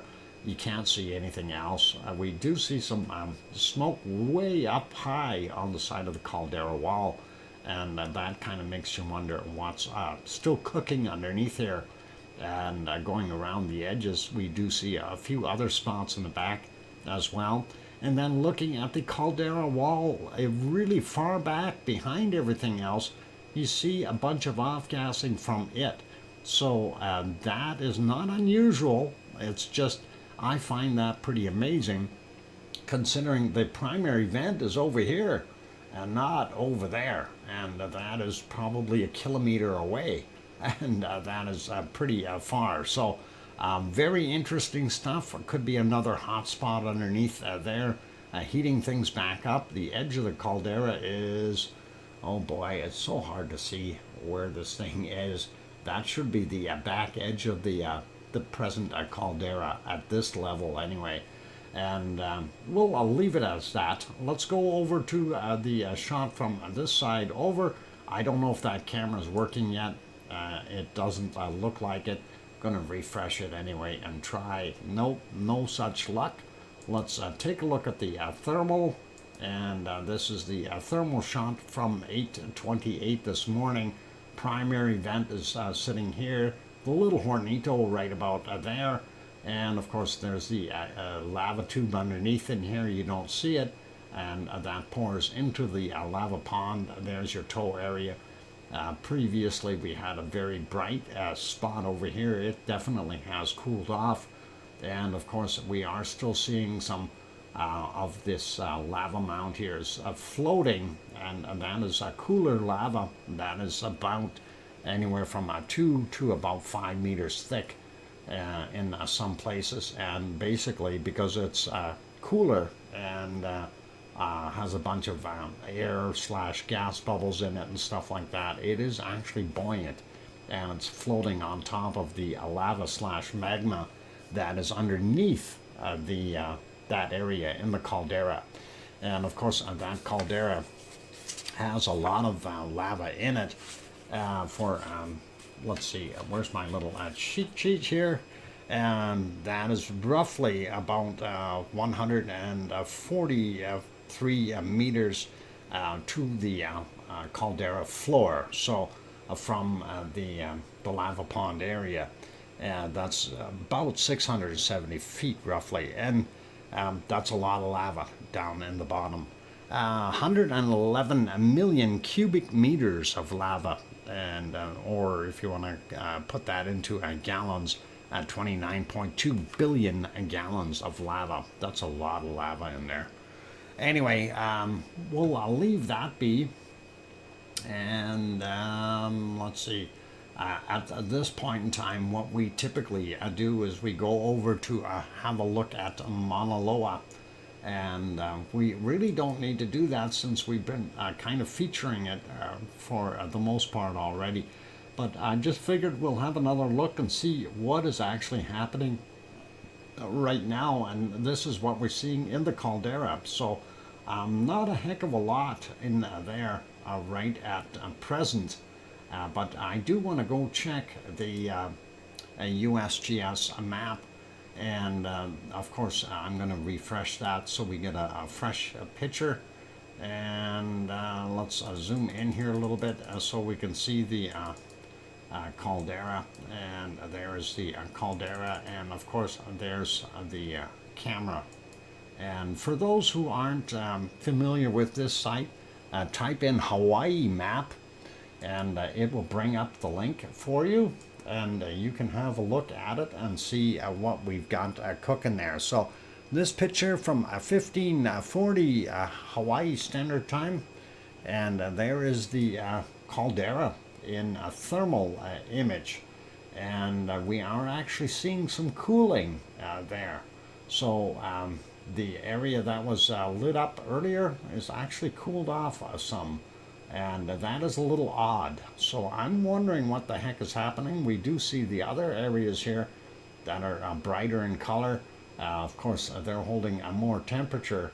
And remember, we seen this temperature scale. They had it way down here before, as far as the adjustments.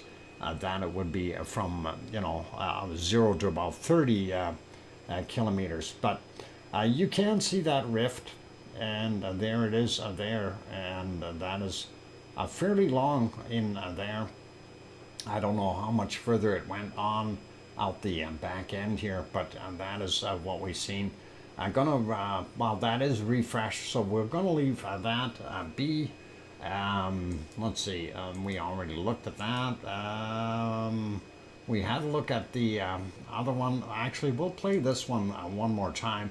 This is the USGS thermal, and that is kind of a thermal imagery. Just so you see that, that's the eruption this morning or last night, and that was pretty awesome to see the flow, and that to me is just absolutely cool to see it inundate the entire area in a very short amount of time. It took less than an hour to cover most of it, so that is pretty cool. But neat stuff. Anyway, let's leave that be. And what else we got? Oh, I got info. Of course, this picture, we did kind of see those before. It does give you some of the stats here. And you can go there on your own. This is volcanodiscovery.com. And they will give you these pages here. They have some good information. It's a shield volcano, 4,170 meters in height, or 13,681 feet. Big island of Hawaii, and then it lists its eruptions. And this is pretty cool. So 2022 is the new one. Last one, 1984. Then 1975, and then 25 years before that, 1950, and so on. Mauna Loa is known to have fast lava flows. Yes, Yvonne, that is correct, and I did read that. It's Pahoehoe style lava. It's very thin and almost flows like water. So goes pretty awesome quick. Anyway, you can check that out on your own. That is volcanodiscovery.com, and it is well worth going through and reading some of that wonderful information that they have there, and pretty cool to be able to see that. Anyway, let's carry on with other things. We typically go and look at the earthquakes for Hawaii. So at this point in time, I think that's what we're going to do, is just peruse through some of them. We won't hit them all because there are just way too many there right now.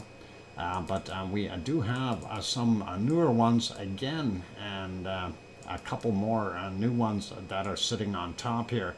This 2.6 from 1826, and that is 1.9 kilometers above sea level. I do believe we already looked at this one from 1816, 2.3 clicks up, and this one is from 1.7 from 1844, 3.7 kilometers up. That would almost be at the surface. This one is 2.2, 1.1 kilometers above sea level. And then we've got that one there, 2.1, and that is 1820 was the time on that one, 2.4 kilometers up.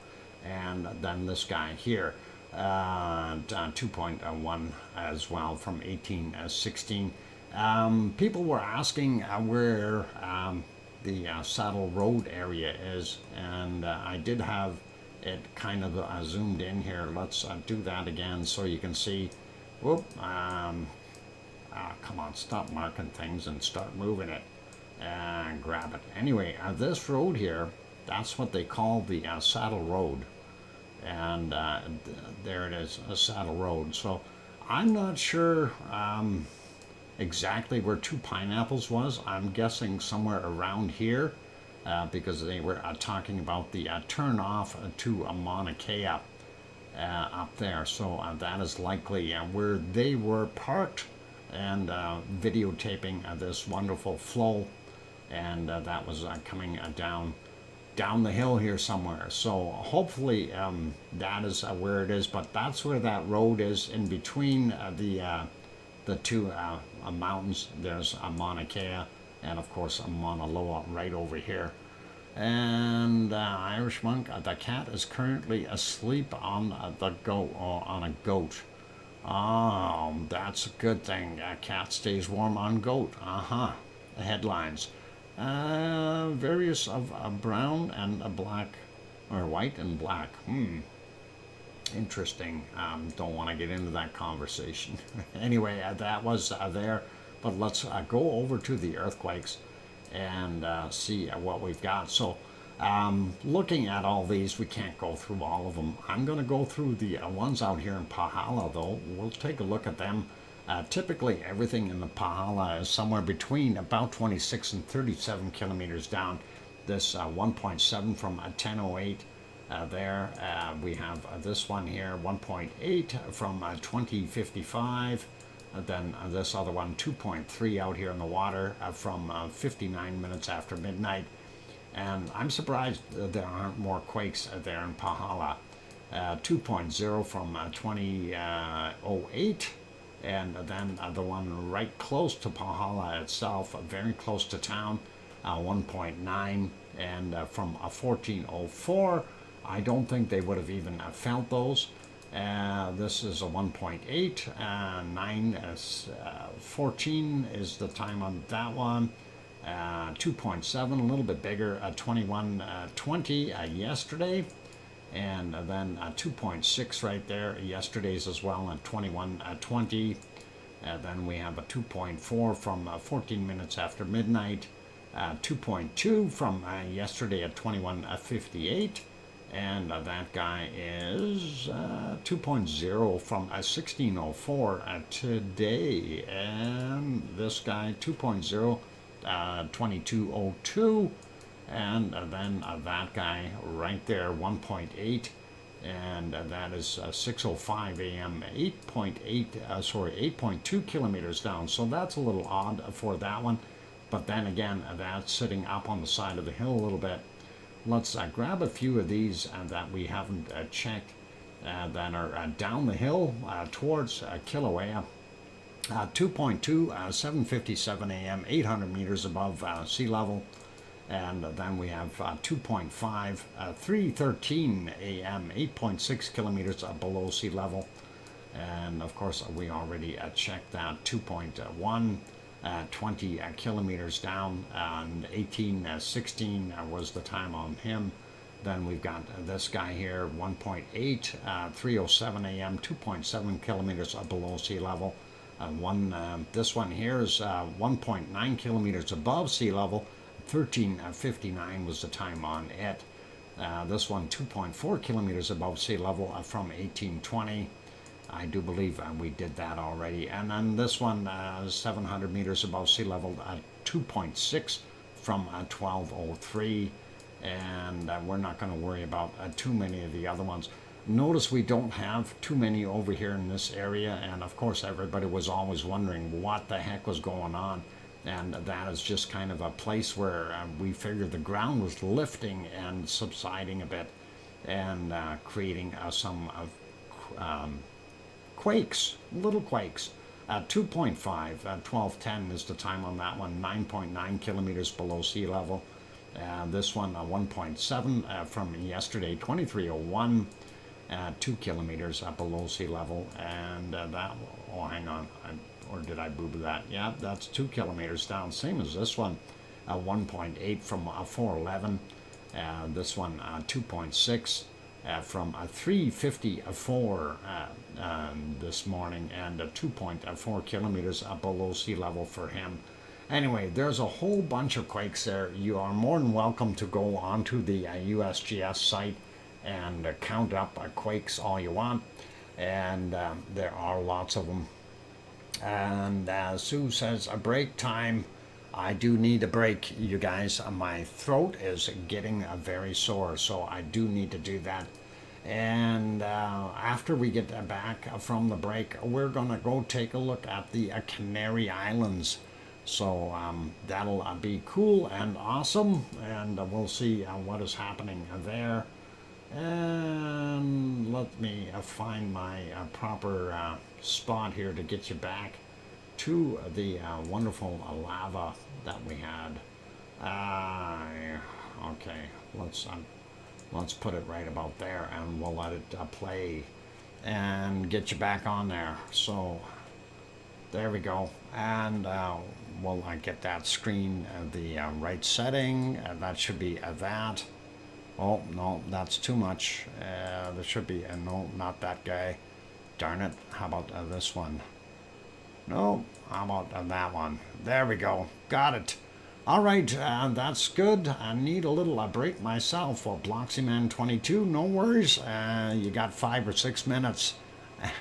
Anyway, I'll be back, you guys. So don't go away. Keep smiling. For those good people who are here, if you have not yet hit that like button, help us out. Let's see if we can get it up way over 200 maybe. That would be really awesome.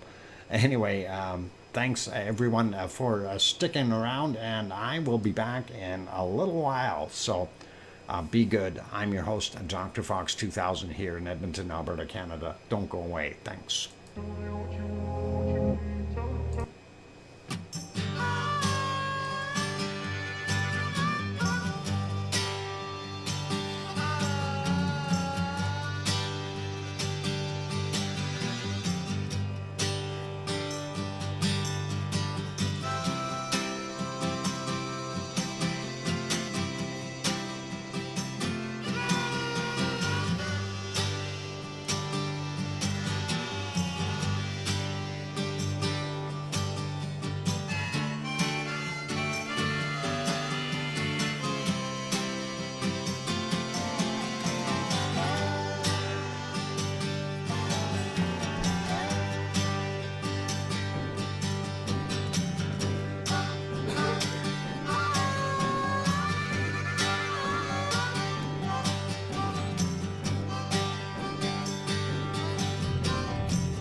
And that microphone is back on. Welcome back, everyone. I'm glad to have you all on board. And I'm your host, DrFox2000. And of course, I see Two Pineapples is in the chat. Welcome, Two Pineapples. Glad to have you on board.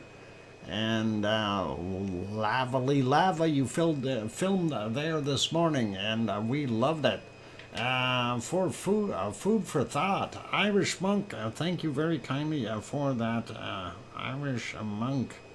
That is an awesome super chat of, what is that, 1337. I have to put that down. That is a pretty interesting number, and excellent, thank you kindly. Kananaska Singh, welcome back, same as Kevin Haynes. We will be back up in the morning, weather permitting.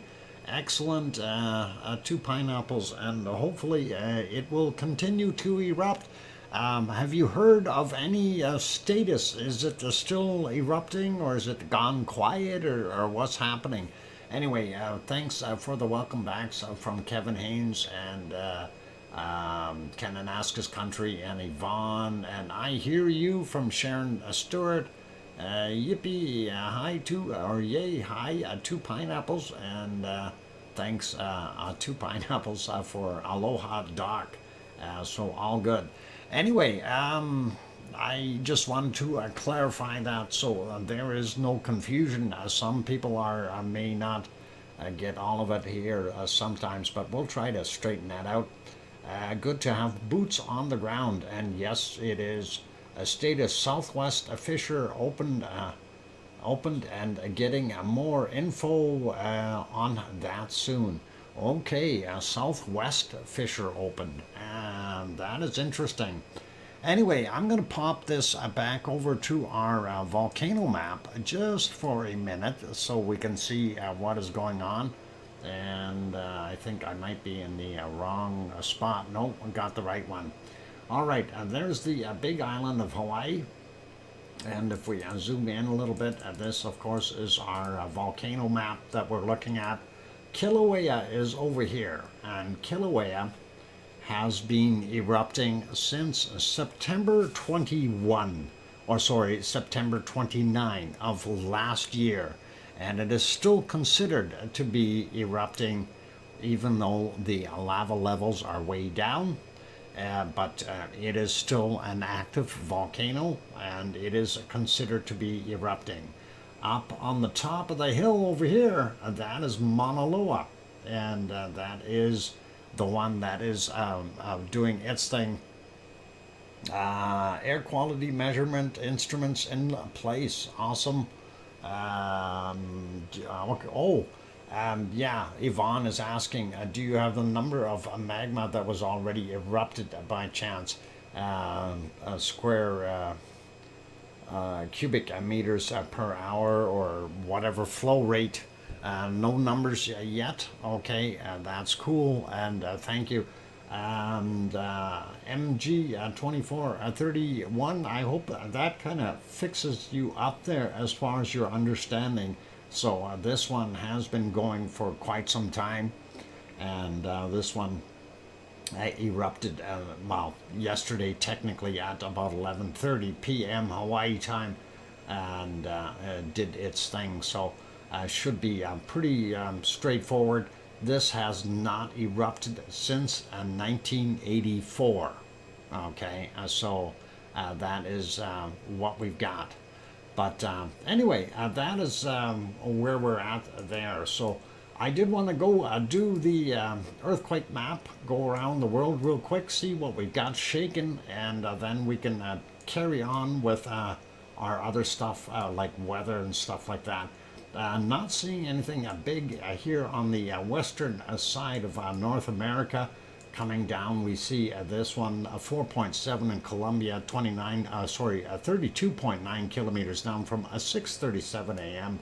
Then we've got a couple over here in Peru or Chile already. Yeah, that's Chile, 4.6, 3:39 a.m., 153.6 kilometers down for the 4.6, and then we got another 4.6 right beside it from today at 16:11 131.9 clicks down for that one. This one in Argentina, 4.1, and that was from yesterday, 22.25, 216.7 kilometers down. This one off in the water here, off the Chilean coast, 4.6 in magnitude. Today, 1649, 10.1 kilometers down for him. And let's go over here to New Zealand. Nothing in New Zealand itself. This Kermadec Ridge area, 5.0 from yesterday, 1956, 10 kilometers down for him. Going a little further, getting closer to Tonga, 5.4, and that was 2:30 a.m., 43.6 kilometers down for that one. This one be Fiji or Wallis and Futuna Island, 7:58 a.m., and that is 398 kilometers down for that 4.4. This one is Fiji, 4.4 as well, from 11:21 their time, and that was 6:18 as the depth for it. And then we go up a little bit, Vanuatu, 5.0, 30 kilometers down, 18:59 is that time there. On top of the swarm here, we see a 4.8 in the Solomon Islands, 1:16 a.m., 22.7 kilometers down for him. We don't see too much here in that portion of Indonesia, but we do have this guy here, 5.1, and that is from 15:26, 10 kilometers down for him. Going over a little bit more, we don't see anything in any of the other areas till we get over here and look at this guy, 4.5, Bonin Island, 7:01 a.m., 25.3 kilometers down for the 4.5. Nothing up here in the Kuril Islands or Kamchatka.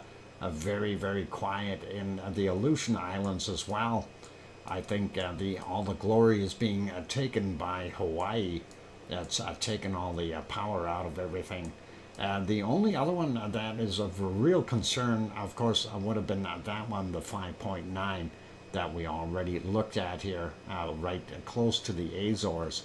So that is what our earthquake map is like today. Let's take a look at what's happening in the Canary Islands, and we'll take a quick peek, and let's zoom out a little bit. We don't see anything up here on the East Azores Ridge today, so we'll just zoom in on La Palma, and we'll have a look. Of course, the star flashing there's the latest one. That is a 1.3 from 5:20 a.m. Today. That's the only one that we've got. It's 11 kilometers down. The rest are from yesterday and before. So that is the only new quake, and that is just to the south of where Cumbre Vieja would have been. And that is kind of interesting to see that. Pretty awesome. Anyway, let's go over back to the earthquake map. This time I'm going to zoom that out a little bit, and actually I'm going to refresh it, never mind, because they do have a bunch of earthquakes on there, and they are timed. So we will see if we can see some good earthquakes that popped in there, and sliding it over, and we'll see here. So of course, we see our 2 in Iceland. We see the 2 in the Azores, Michael volcano down here. Not seeing any quakes down here. This is odd. Usually we see a lot of earthquakes here, regardless of what goes on in the rest of the world. There's always quakes because that is a massive subduction zone. So I'm surprised we're not seeing any. Anyway, our stuff, a ring of fire, pretty much standard all the way around here. Nothing new that I know of that we can see. Sangay still there. Cotopaxi is still doing its thing. Cerro Negro still there. Reventador, per se, and then of course Nevado del Ruz, and then we slide up a little bit more and see it's a Rincon de la Vieja, and Masaya, of course, and Talica and San Miguel. Haven't heard any more from San Miguel today. Fuego, we know that it is continuing, and Santiaguito still doing its thing, and of course Popocatépetl. So that is on the North and South American side. Not going to worry about those. These other two here, Pele and Soufriere out here. I'm not going to worry about them. Looking at New Zealand, of course, we only have Tapau and White Isle Volcano, and those are relatively quiet. We do have Tofua and Home Reef Volcano, and not sure if Home Reef Volcano is doing anything as of late. The other one that is in the area, of course, is Hungatonga Hunga Ha'apai, and that one, of course, is still considered to be active, but it is a submariner. It is way deep now, and 750 meters down into the ocean, so they're not showing it here. Anyway, standard stuff. Yasur is still there, Aoba and Gawa there in Vanuatu, and our stuff here in the Papua New Guinea area is still pretty normal.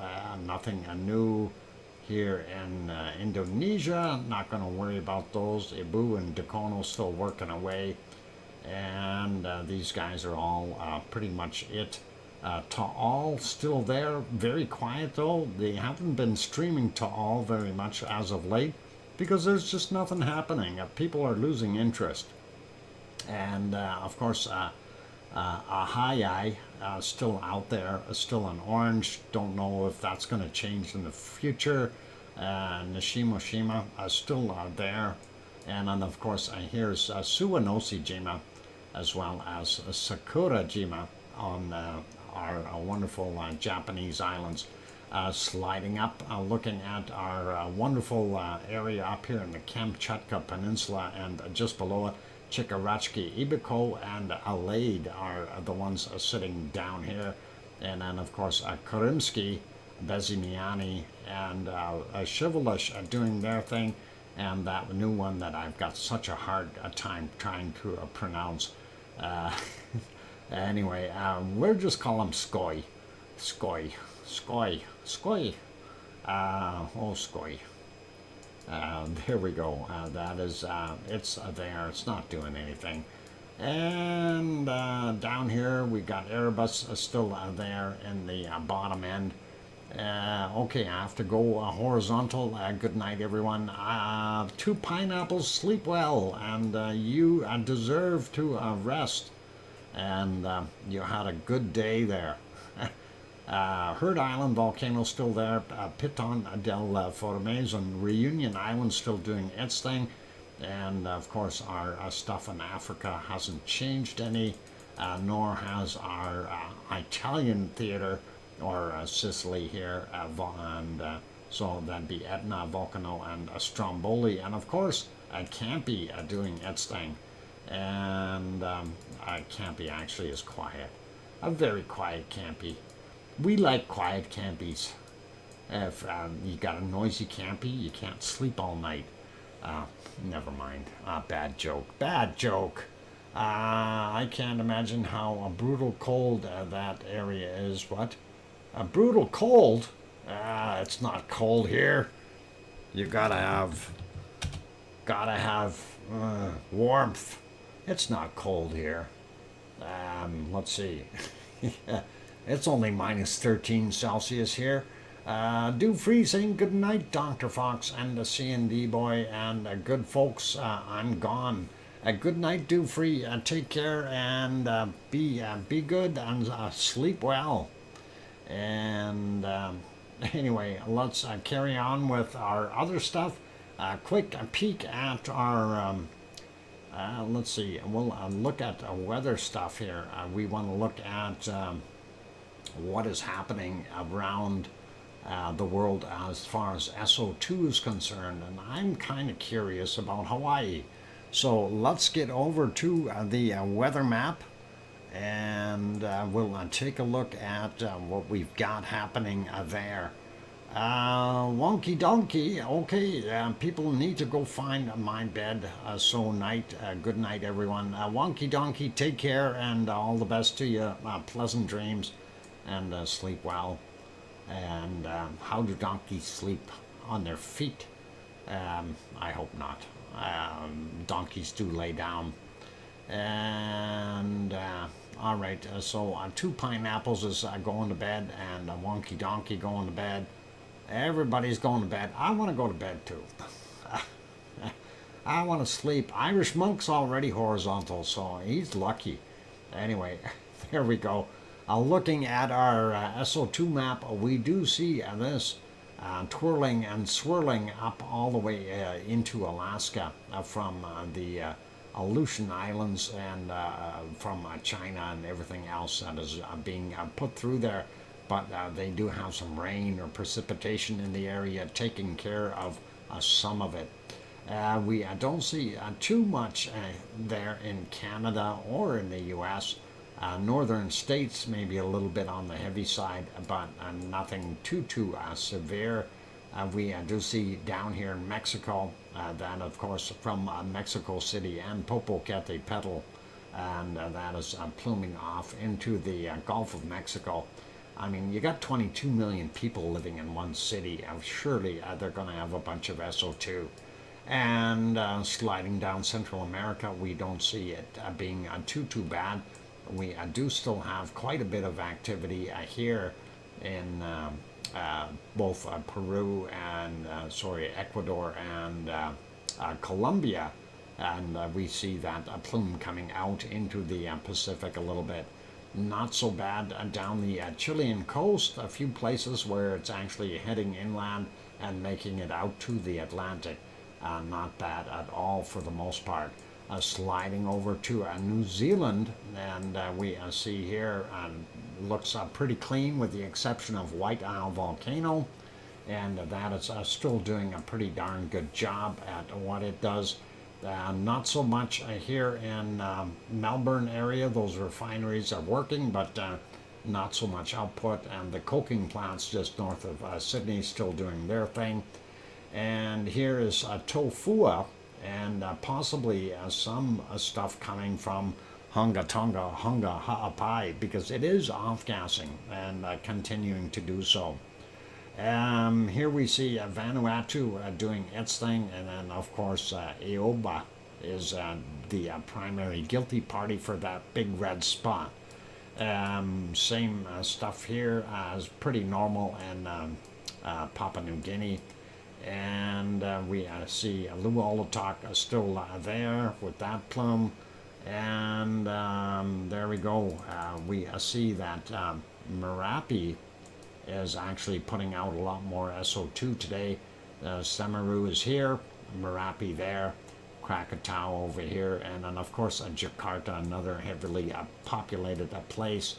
And not so much coming out of Ibu and Dakono here, which is a little bit better. And then of course very limited amounts coming again from Mayon and Bulusan in there in the Philippines, and then of course Taal will be adding to it, but a lot of that is people pollution sliding up a little bit. Taiwan doesn't look too happy, and very little from Suwanoshi-jima, and Sakurajima also not putting out as much. Most of what we're seeing there is coming over from China.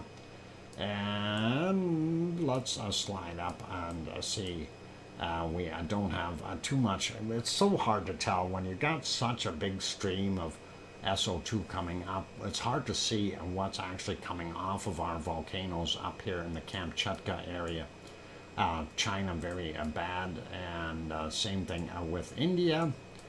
South Africa, the gold refinery places there, smelting is still going on.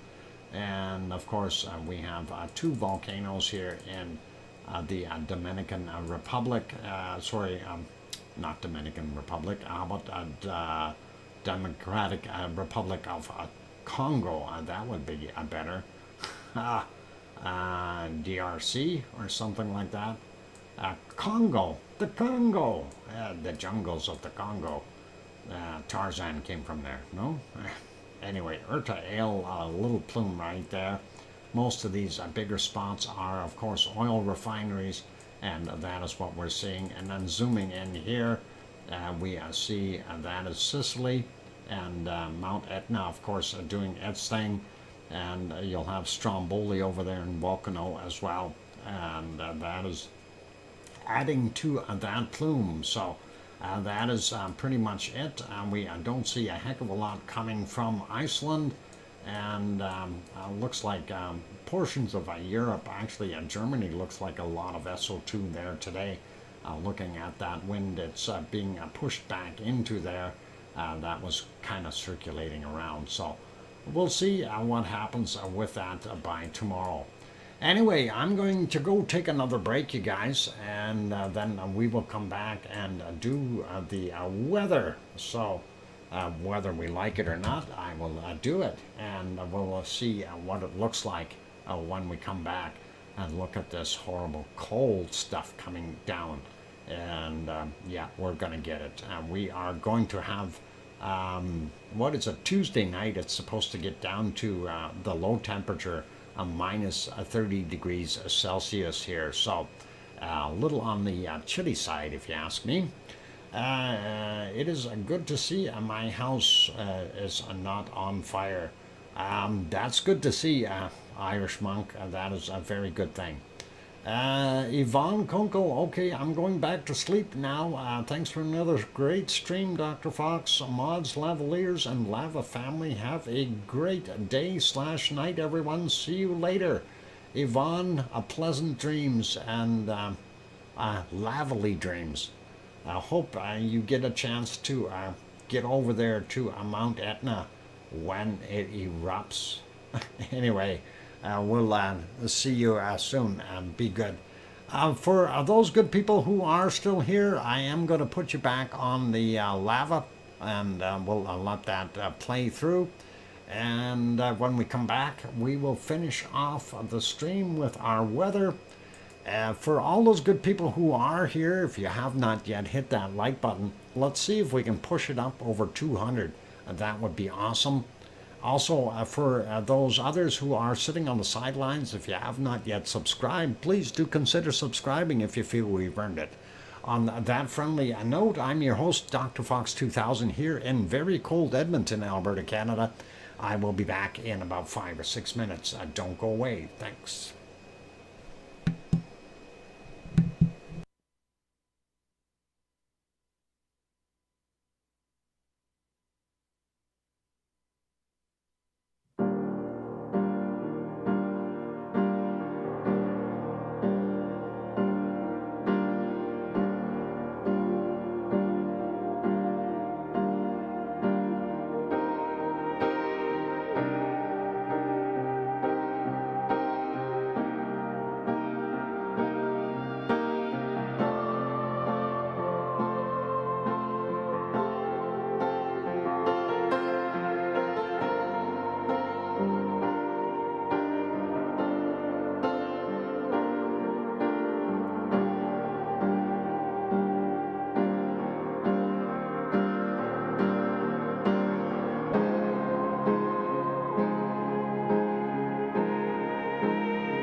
we go. Microphone is back on. Welcome or welcome back, everyone. I'm your host, DrFox2000, and you're watching a VolcanoX live stream. Of course, the footage on the screen is from 2 pineapples from very early this morning.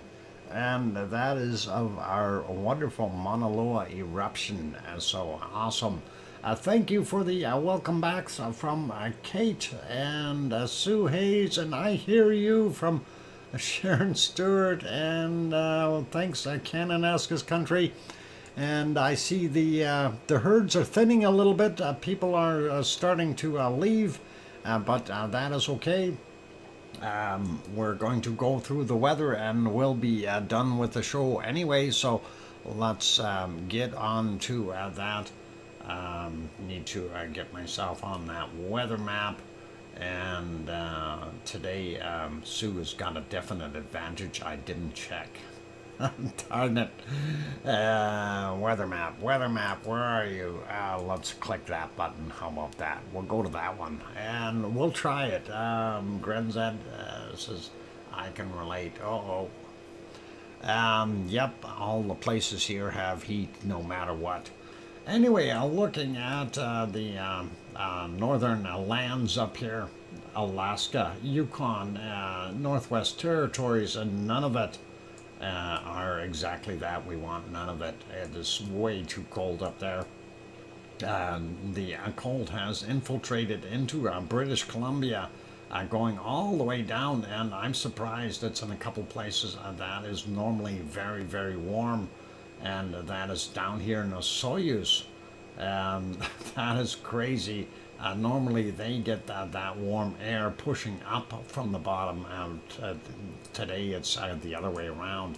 Anyway, we will see cold temperatures here in Edmonton as well. Presently minus 14 according to that map.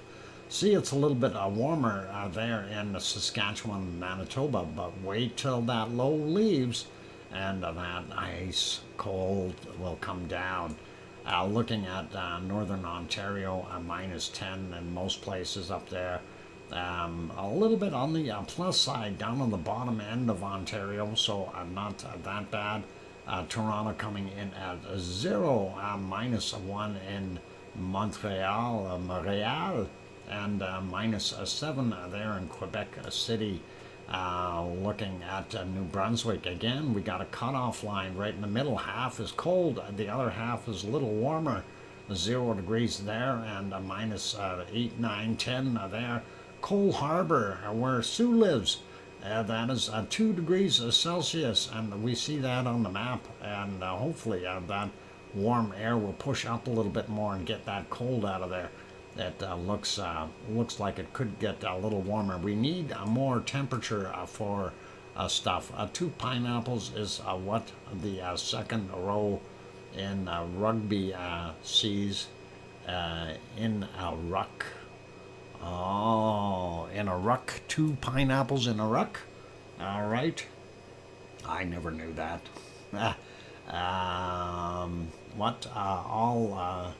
Scarily cold. Yep, very, very cold. We do see this low here, and that certainly is helping draw down that cold.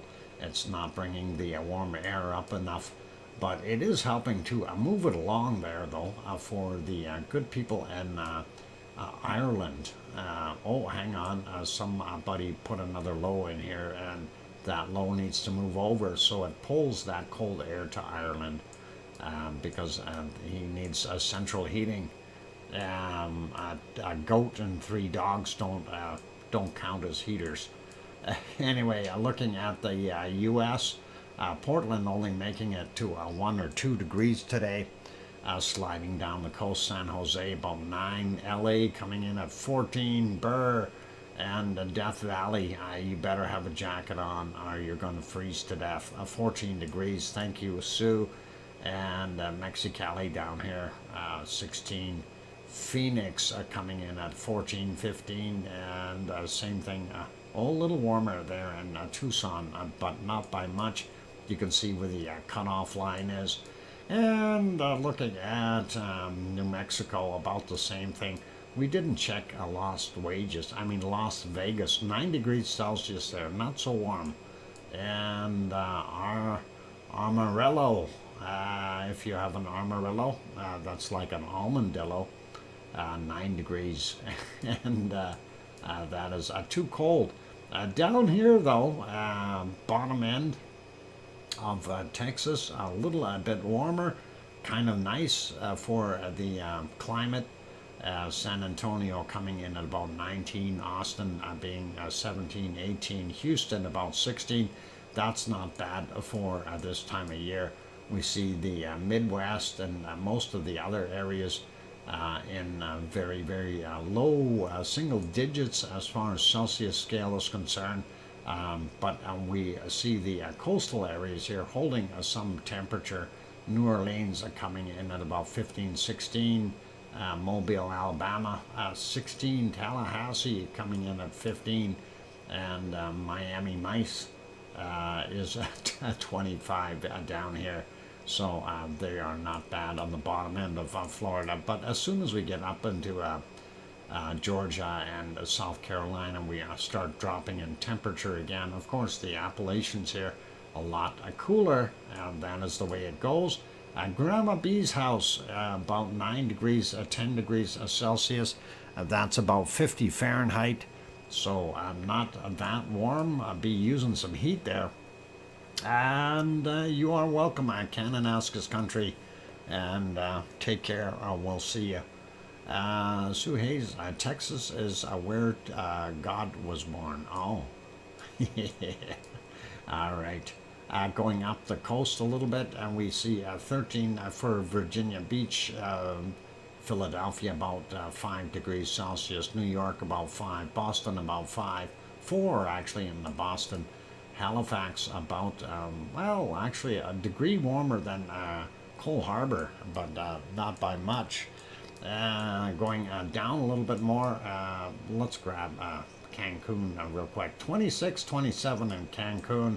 Not looking as warm in, oh, look at that cold coming through here. So again, that cold is infiltrating into Mexico and continuing to do its thing. We see a couple spots where they're pretty warm.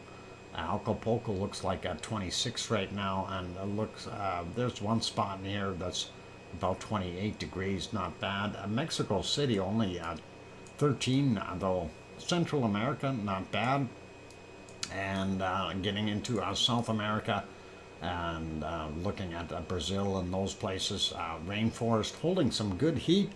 And again, we see most of our heat pushed up against the mountains here in Bolivia, and it'll be, well, I don't know how much mountain there is in Paraguay, but we do know there's quite a bit of mountains there in Argentina. And Argentina seems to be the hot spot for South America right now. Buenos Aires are coming in at about 24, 25 degrees. Uruguay about 22, 23 out there, and getting out to the coast a little cooler, 19, 20. But all in all, that's not bad for evening temperatures. Looking at Rio de Janeiro, about 21, 22 degrees for those guys. And that is not so bad.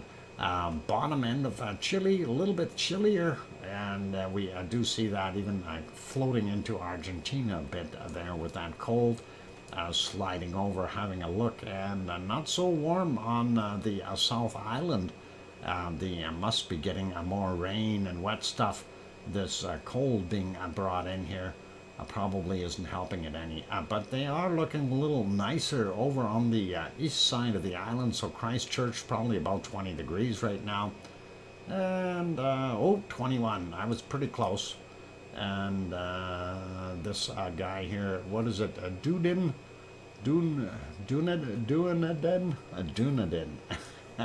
Anyway, 16, 17, not bad. Wellington coming in at about 17, and then we see the coastal areas here a little bit warmer, highlands a little bit cooler, and Auckland coming in at about 21 as well. So not bad for there. Sliding over to Tasmania real quick. Hobart about 14 degrees. The coastal areas on the west side look a little cooler, east side a little warmer, and that is pretty good, I guess, for the most part. 16, 17, 18, depending on where you hold your hamster, according to Melbourne. And then we've got Adelaide a little warmer at 19, 20, and going up to Sydney about 21, 22 degrees there, sliding all the way up into the tropics up here, and 28 degrees in Brisbane, and that is Oz, home of Oz, very warm, nicely done. 36, 37 degrees right in this area, so that's one of our hotter areas. Perth coming in at 31, 32 degrees. And here's where we got the heat, guys. This is 40, 41 degrees Celsius. That has got to be the warmest place on the planet right now. And that is on the western side of Australia where this low is. That is pretty awesome. Sliding up a little bit more. Let's make sure we grab these areas here. So out here in Tonga be about 26 degrees. Fiji about 29 right now. That's not bad. Vanuatu about 29 as well. Pretty cool or warm. Papua New Guinea showing about 31 on the outskirts, and the higher elevations, of course, a little colder. They've got a little more heat there in Java. Yesterday was a lot cooler than what it is now, but nice to see that they are getting a warmer day. And we see temperatures in those areas pretty steady, and showing about 27, 28 degrees in Bangkok. The weather guessers said 29. Thank you, Sue, for bringing that up. 79% humidity there. Popping over to Manila, and they are sitting at 32, 31, 32, and looks like a little bit warmer today there in Taiwan.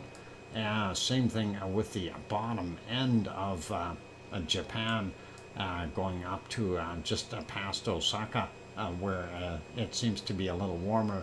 Actually, not that bad there in Tokyo either for wintertime temps. Doesn't really get down to single digits till you get up on the northern islands, and of course getting up into the Kuril Islands and the Kamchatka Peninsula, yeah, minus temperatures, lots of them, and we don't like that. We'll go over here and stay warm. Sri Lanka coming in at 26, 27, and India a little bit of a variable mix. Up in the northern portions here, 10, 11 degrees up in Delhi, and then we slide down. Take a look at that Madagascar western side again, a lot warmer than the eastern side, but that's okay.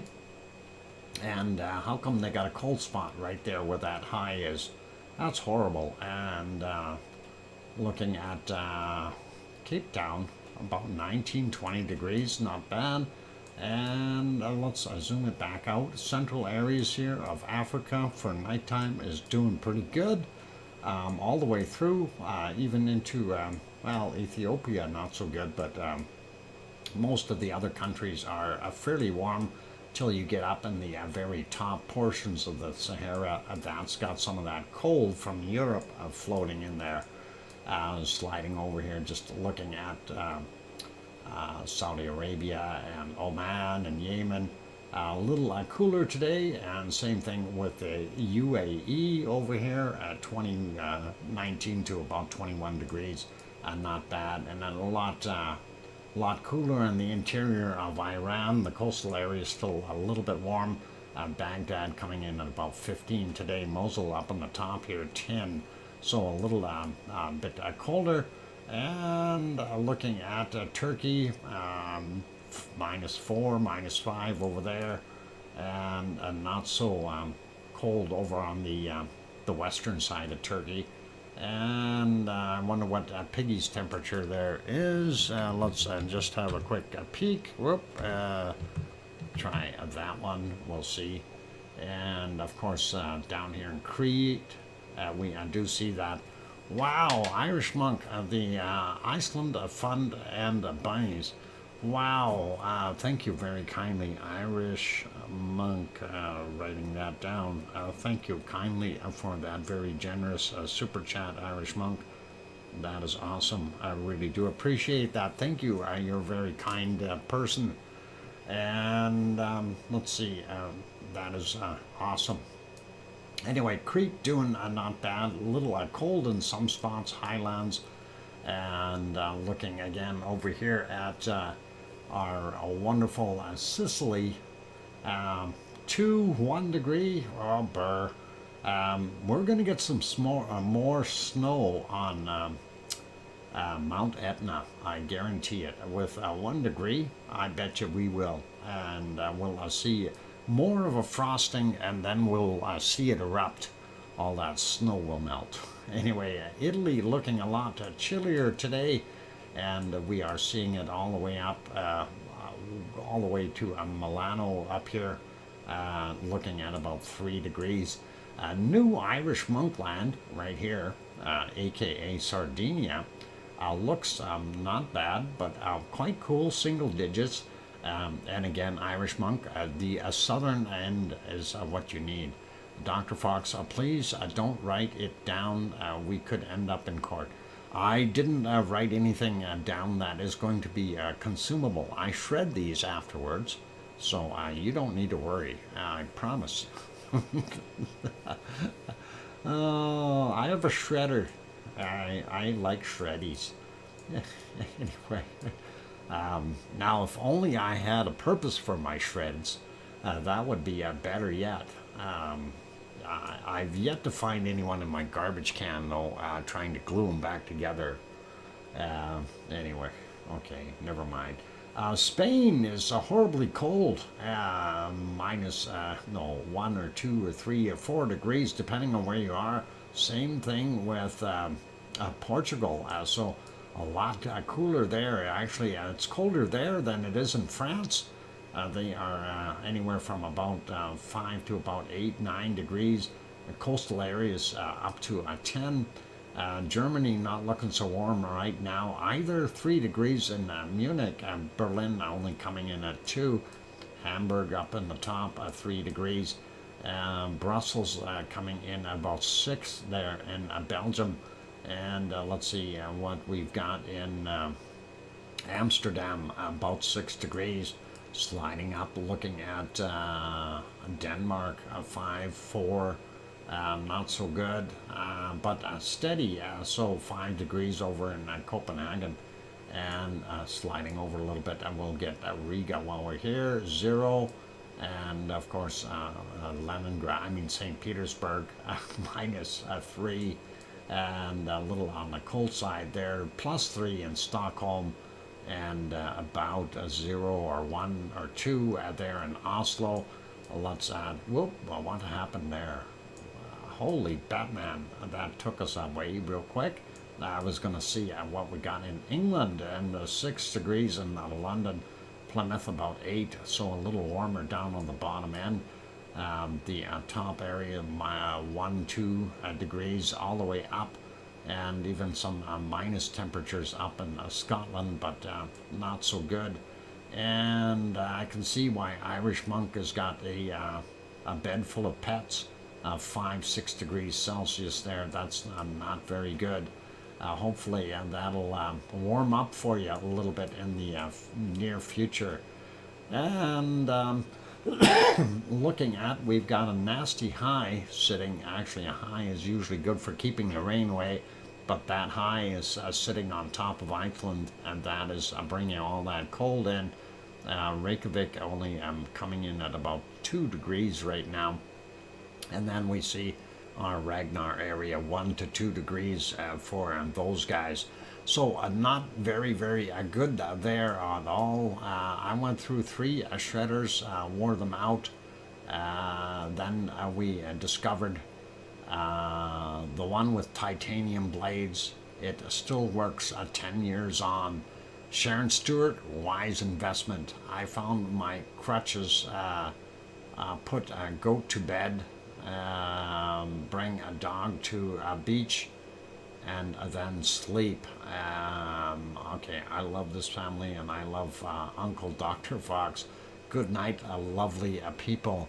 Irish Monk, you take care of yourself, okay? And thank you very kindly for your wonderful super chat. And you take care of yourself, and please, please make sure that you don't break your leg again. That would be good. Anyway, be good, my friend, and we'll see you. And sleep well. Have lovely dreams. Stay away from goat dreams. Lovely dreams is what you want. Let's take a look at precipitation really quickly, and we want to see what's going on.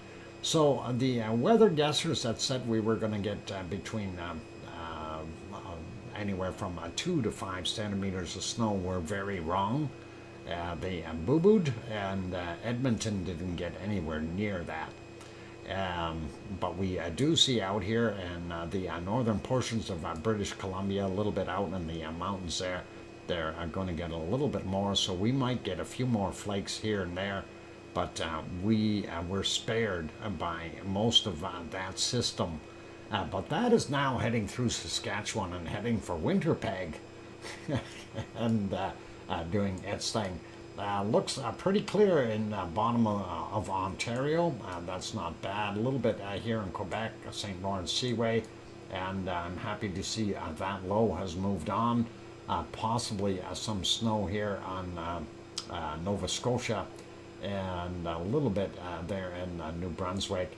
And we do see some very cold snow packing up in Newfoundland there as well. Here and there, the Labrador area, and in northern Quebec, and Burr out here, Portland, getting a little bit of snow in that area, and not too much in Idaho, but some. Doesn't look like any snow at Yellowstone right now, but we do have up here in the top end of Utah. There's some couple of spots in Wyoming, and then of course as South Dakota and Iowa getting a little bit there as well, and nothing for Jacksonville down there in Florida. They're looking pretty good. Central America, yeah, storms. What do you expect? It is it's that region, all right. And of course Brazil, we still see this system off the coast here, but for the most part the rainforest should be getting some rain. Those really hot areas, I'm surprised they're getting rain. That is pretty interesting.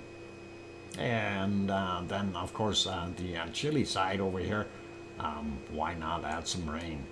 And sliding over to New Zealand, there's why we're seeing those cooler temperatures.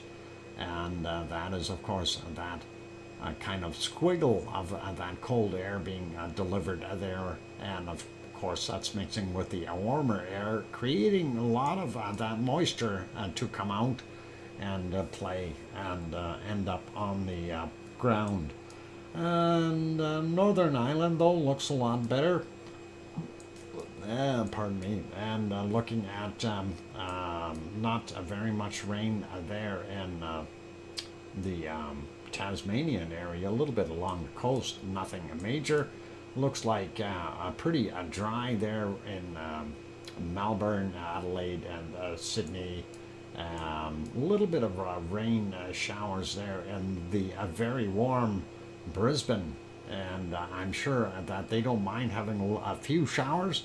It's an okay day here today. Excellent, Granzed. Glad to hear that. Northern Australia is getting some storms. And of course that is some of those warmer areas. Really hot out here though, so that low sitting there, I don't know, I guess you'd have two lows. You got one here and one there doing their thing. And looking at here, doesn't look bad in Tonga, Fiji, a little bit of rain, Vanuatu, possibly some rain showers as well. And then we see Papua New Guinea, a lot of rain in there, and Indonesia, of course, Malaysian areas, they are getting bombarded as usual.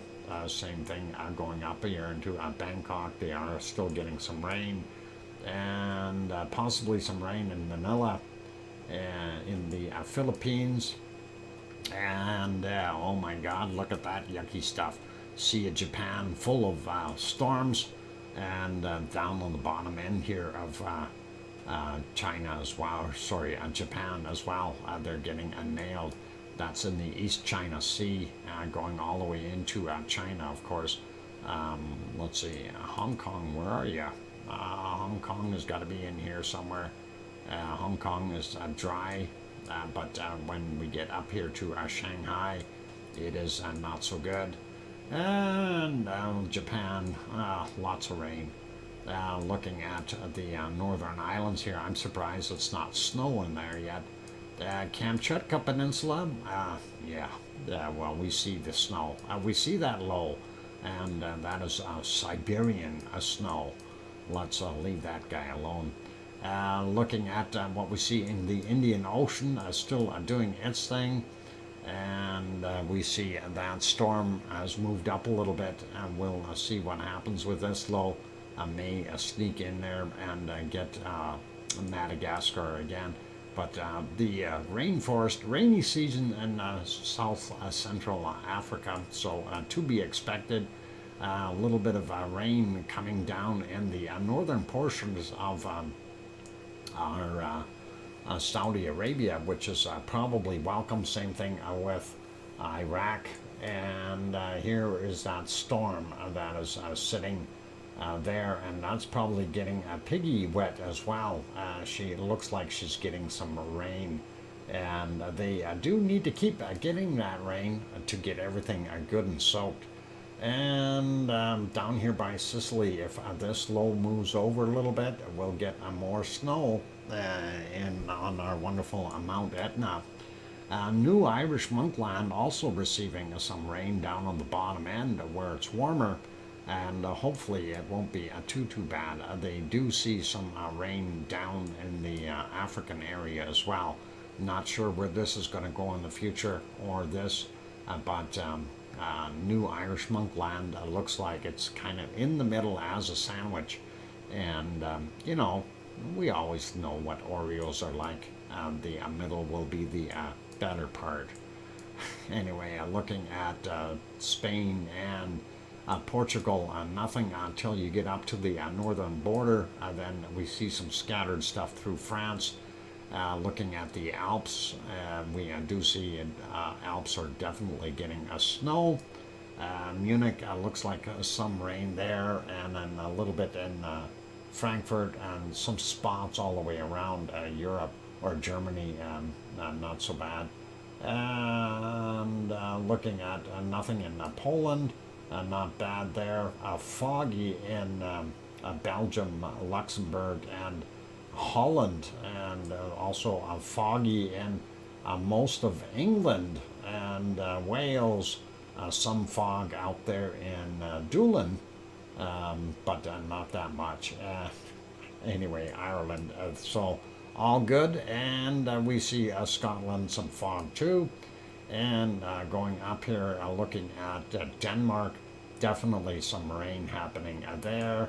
And you got rain and snow mix out here in Sweden as when you go up. And then, of course, here in the Norwegian mountains, definitely a whole bunch of stuff happening. And let's take a look real quick at Iceland, not being inundated too much.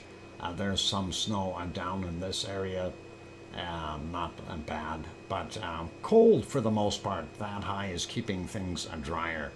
So that is pretty awesome. And of course, we see more ice rain up here near Svalbard, and that is out in the ocean off of Greenland. And hopefully that isn't too bad. One thing left to do, and that is find the coldest place on the planet, and we'll do a quick check and see what we can find. And we know the South Pole has warmed up a whole bunch, and that is of -40 so far for what I've found there. It really isn't that warm or that cold. Minus 41. Hang on. Yeah, there's a minus 41. Do we have minus 42 somewhere? And you got to remember, they got daylight. They got daylight 24 hours a day now, or pretty close to it. So minus 41 is the cold down there. But let's see what we have in Siberia. I want to see Siberia. Minus 45. Let's see, 46. Minus 46 up there so far. How about on this side? Oh, I see minus 46, minus 48. And let's see, minus 49. And right around that high.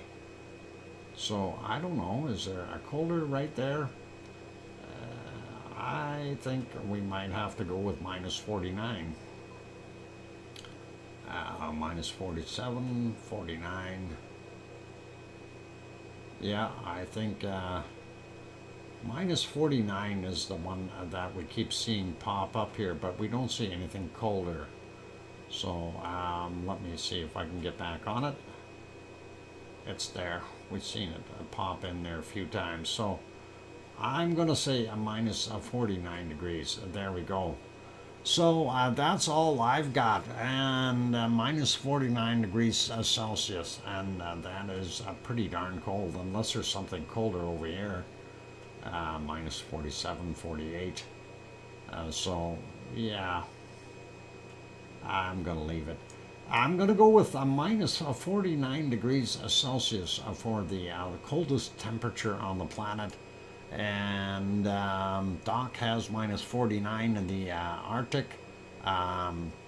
So Sue, yep, we tied minus 41 in Antarctica. And you beat me by 2 degrees there, Sue. So I guess you're on your own again, feeding the wonderful, what are they? The guys with the tusks, mammoths, that's what I'm looking for. We can go feed the penguins together, and that's all right. But as far as the cold stuff up north there, it's all yours, Sue, and congratulations on finding the coldest place on the planet. On that friendly note, it is a time to get at things and wrap things up, you guys. So I am going to leave it as that for today's stream. I thank everyone for being here. You guys are awesome, and we'll see if we can. Oh, I want the other one. Click on the other one. I want it to go there. I don't want Mount Ruapehu. I want tropical. Come on, computer. There we go. Tropical times, and we can get that going. So I'll let that tropical lava keep us warm. So a big thank you to, well, first off, we'll go through the gifting, and thank you, Oz, for the 5 gift membership pack, and Irish Monk, thank you for the 5 gift pack there, and big thank you for the super chatters, and that is the Matoma Maria. Thank you, and Linda Schoof, thank you, and then Maria again, thank you, and Arena, thank you, and then Nancy Buchanan, thank you for yours, and Irish Monk, thank you for both of those that you threw in, as well as the gifting of the 5 memberships. I do appreciate that wonderful support, you guys. That does help out, so thank you kindly. And on that friendly note, I want to say a big thank you to our moderators, Arizona Snowman, Piggy, and oh, there he is, Arizona Snowman, thank you. And of course, Piggy, who is sleeping, and C&D Boy, and possibly Gary 24/7 Live. He's at Skies, and Lucas Snow and Joseph Fields. Thank you, moderators. You guys are awesome. If anyone hasn't hit the like button, now's your opportunity. We are 5 away from getting over that 200 mark. Hit that like button if you haven't done so already. That would really, really be awesome, and be happy with that. Thank you. And excellent stream, Dr. Fox. Thank you, Grandma B. And thank you, Arizona Snowman, for being in the background. That's always cool.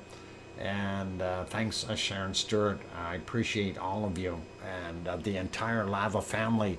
So be good. And yep, a few more bops of that like button, and we'll get it over that 200 mark, you guys. So thank you very kindly. And thanks, MG2431. That is awesome. Show that lava love. Yeah, you bet. The lava love. That's what we got. All right, you guys. Be good, be kind, be safe. Take care. Stay warm. Okay. And please, for those who are out there, please tell your loved ones that you love them tonight, for tomorrow is never promised. I'm your host, Dr. Fox2000, here in Edmonton, Alberta, Canada. Take care, everyone. Have a super, super night, a day, or a morning, or evening. And oink, oink. Good night.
Bye.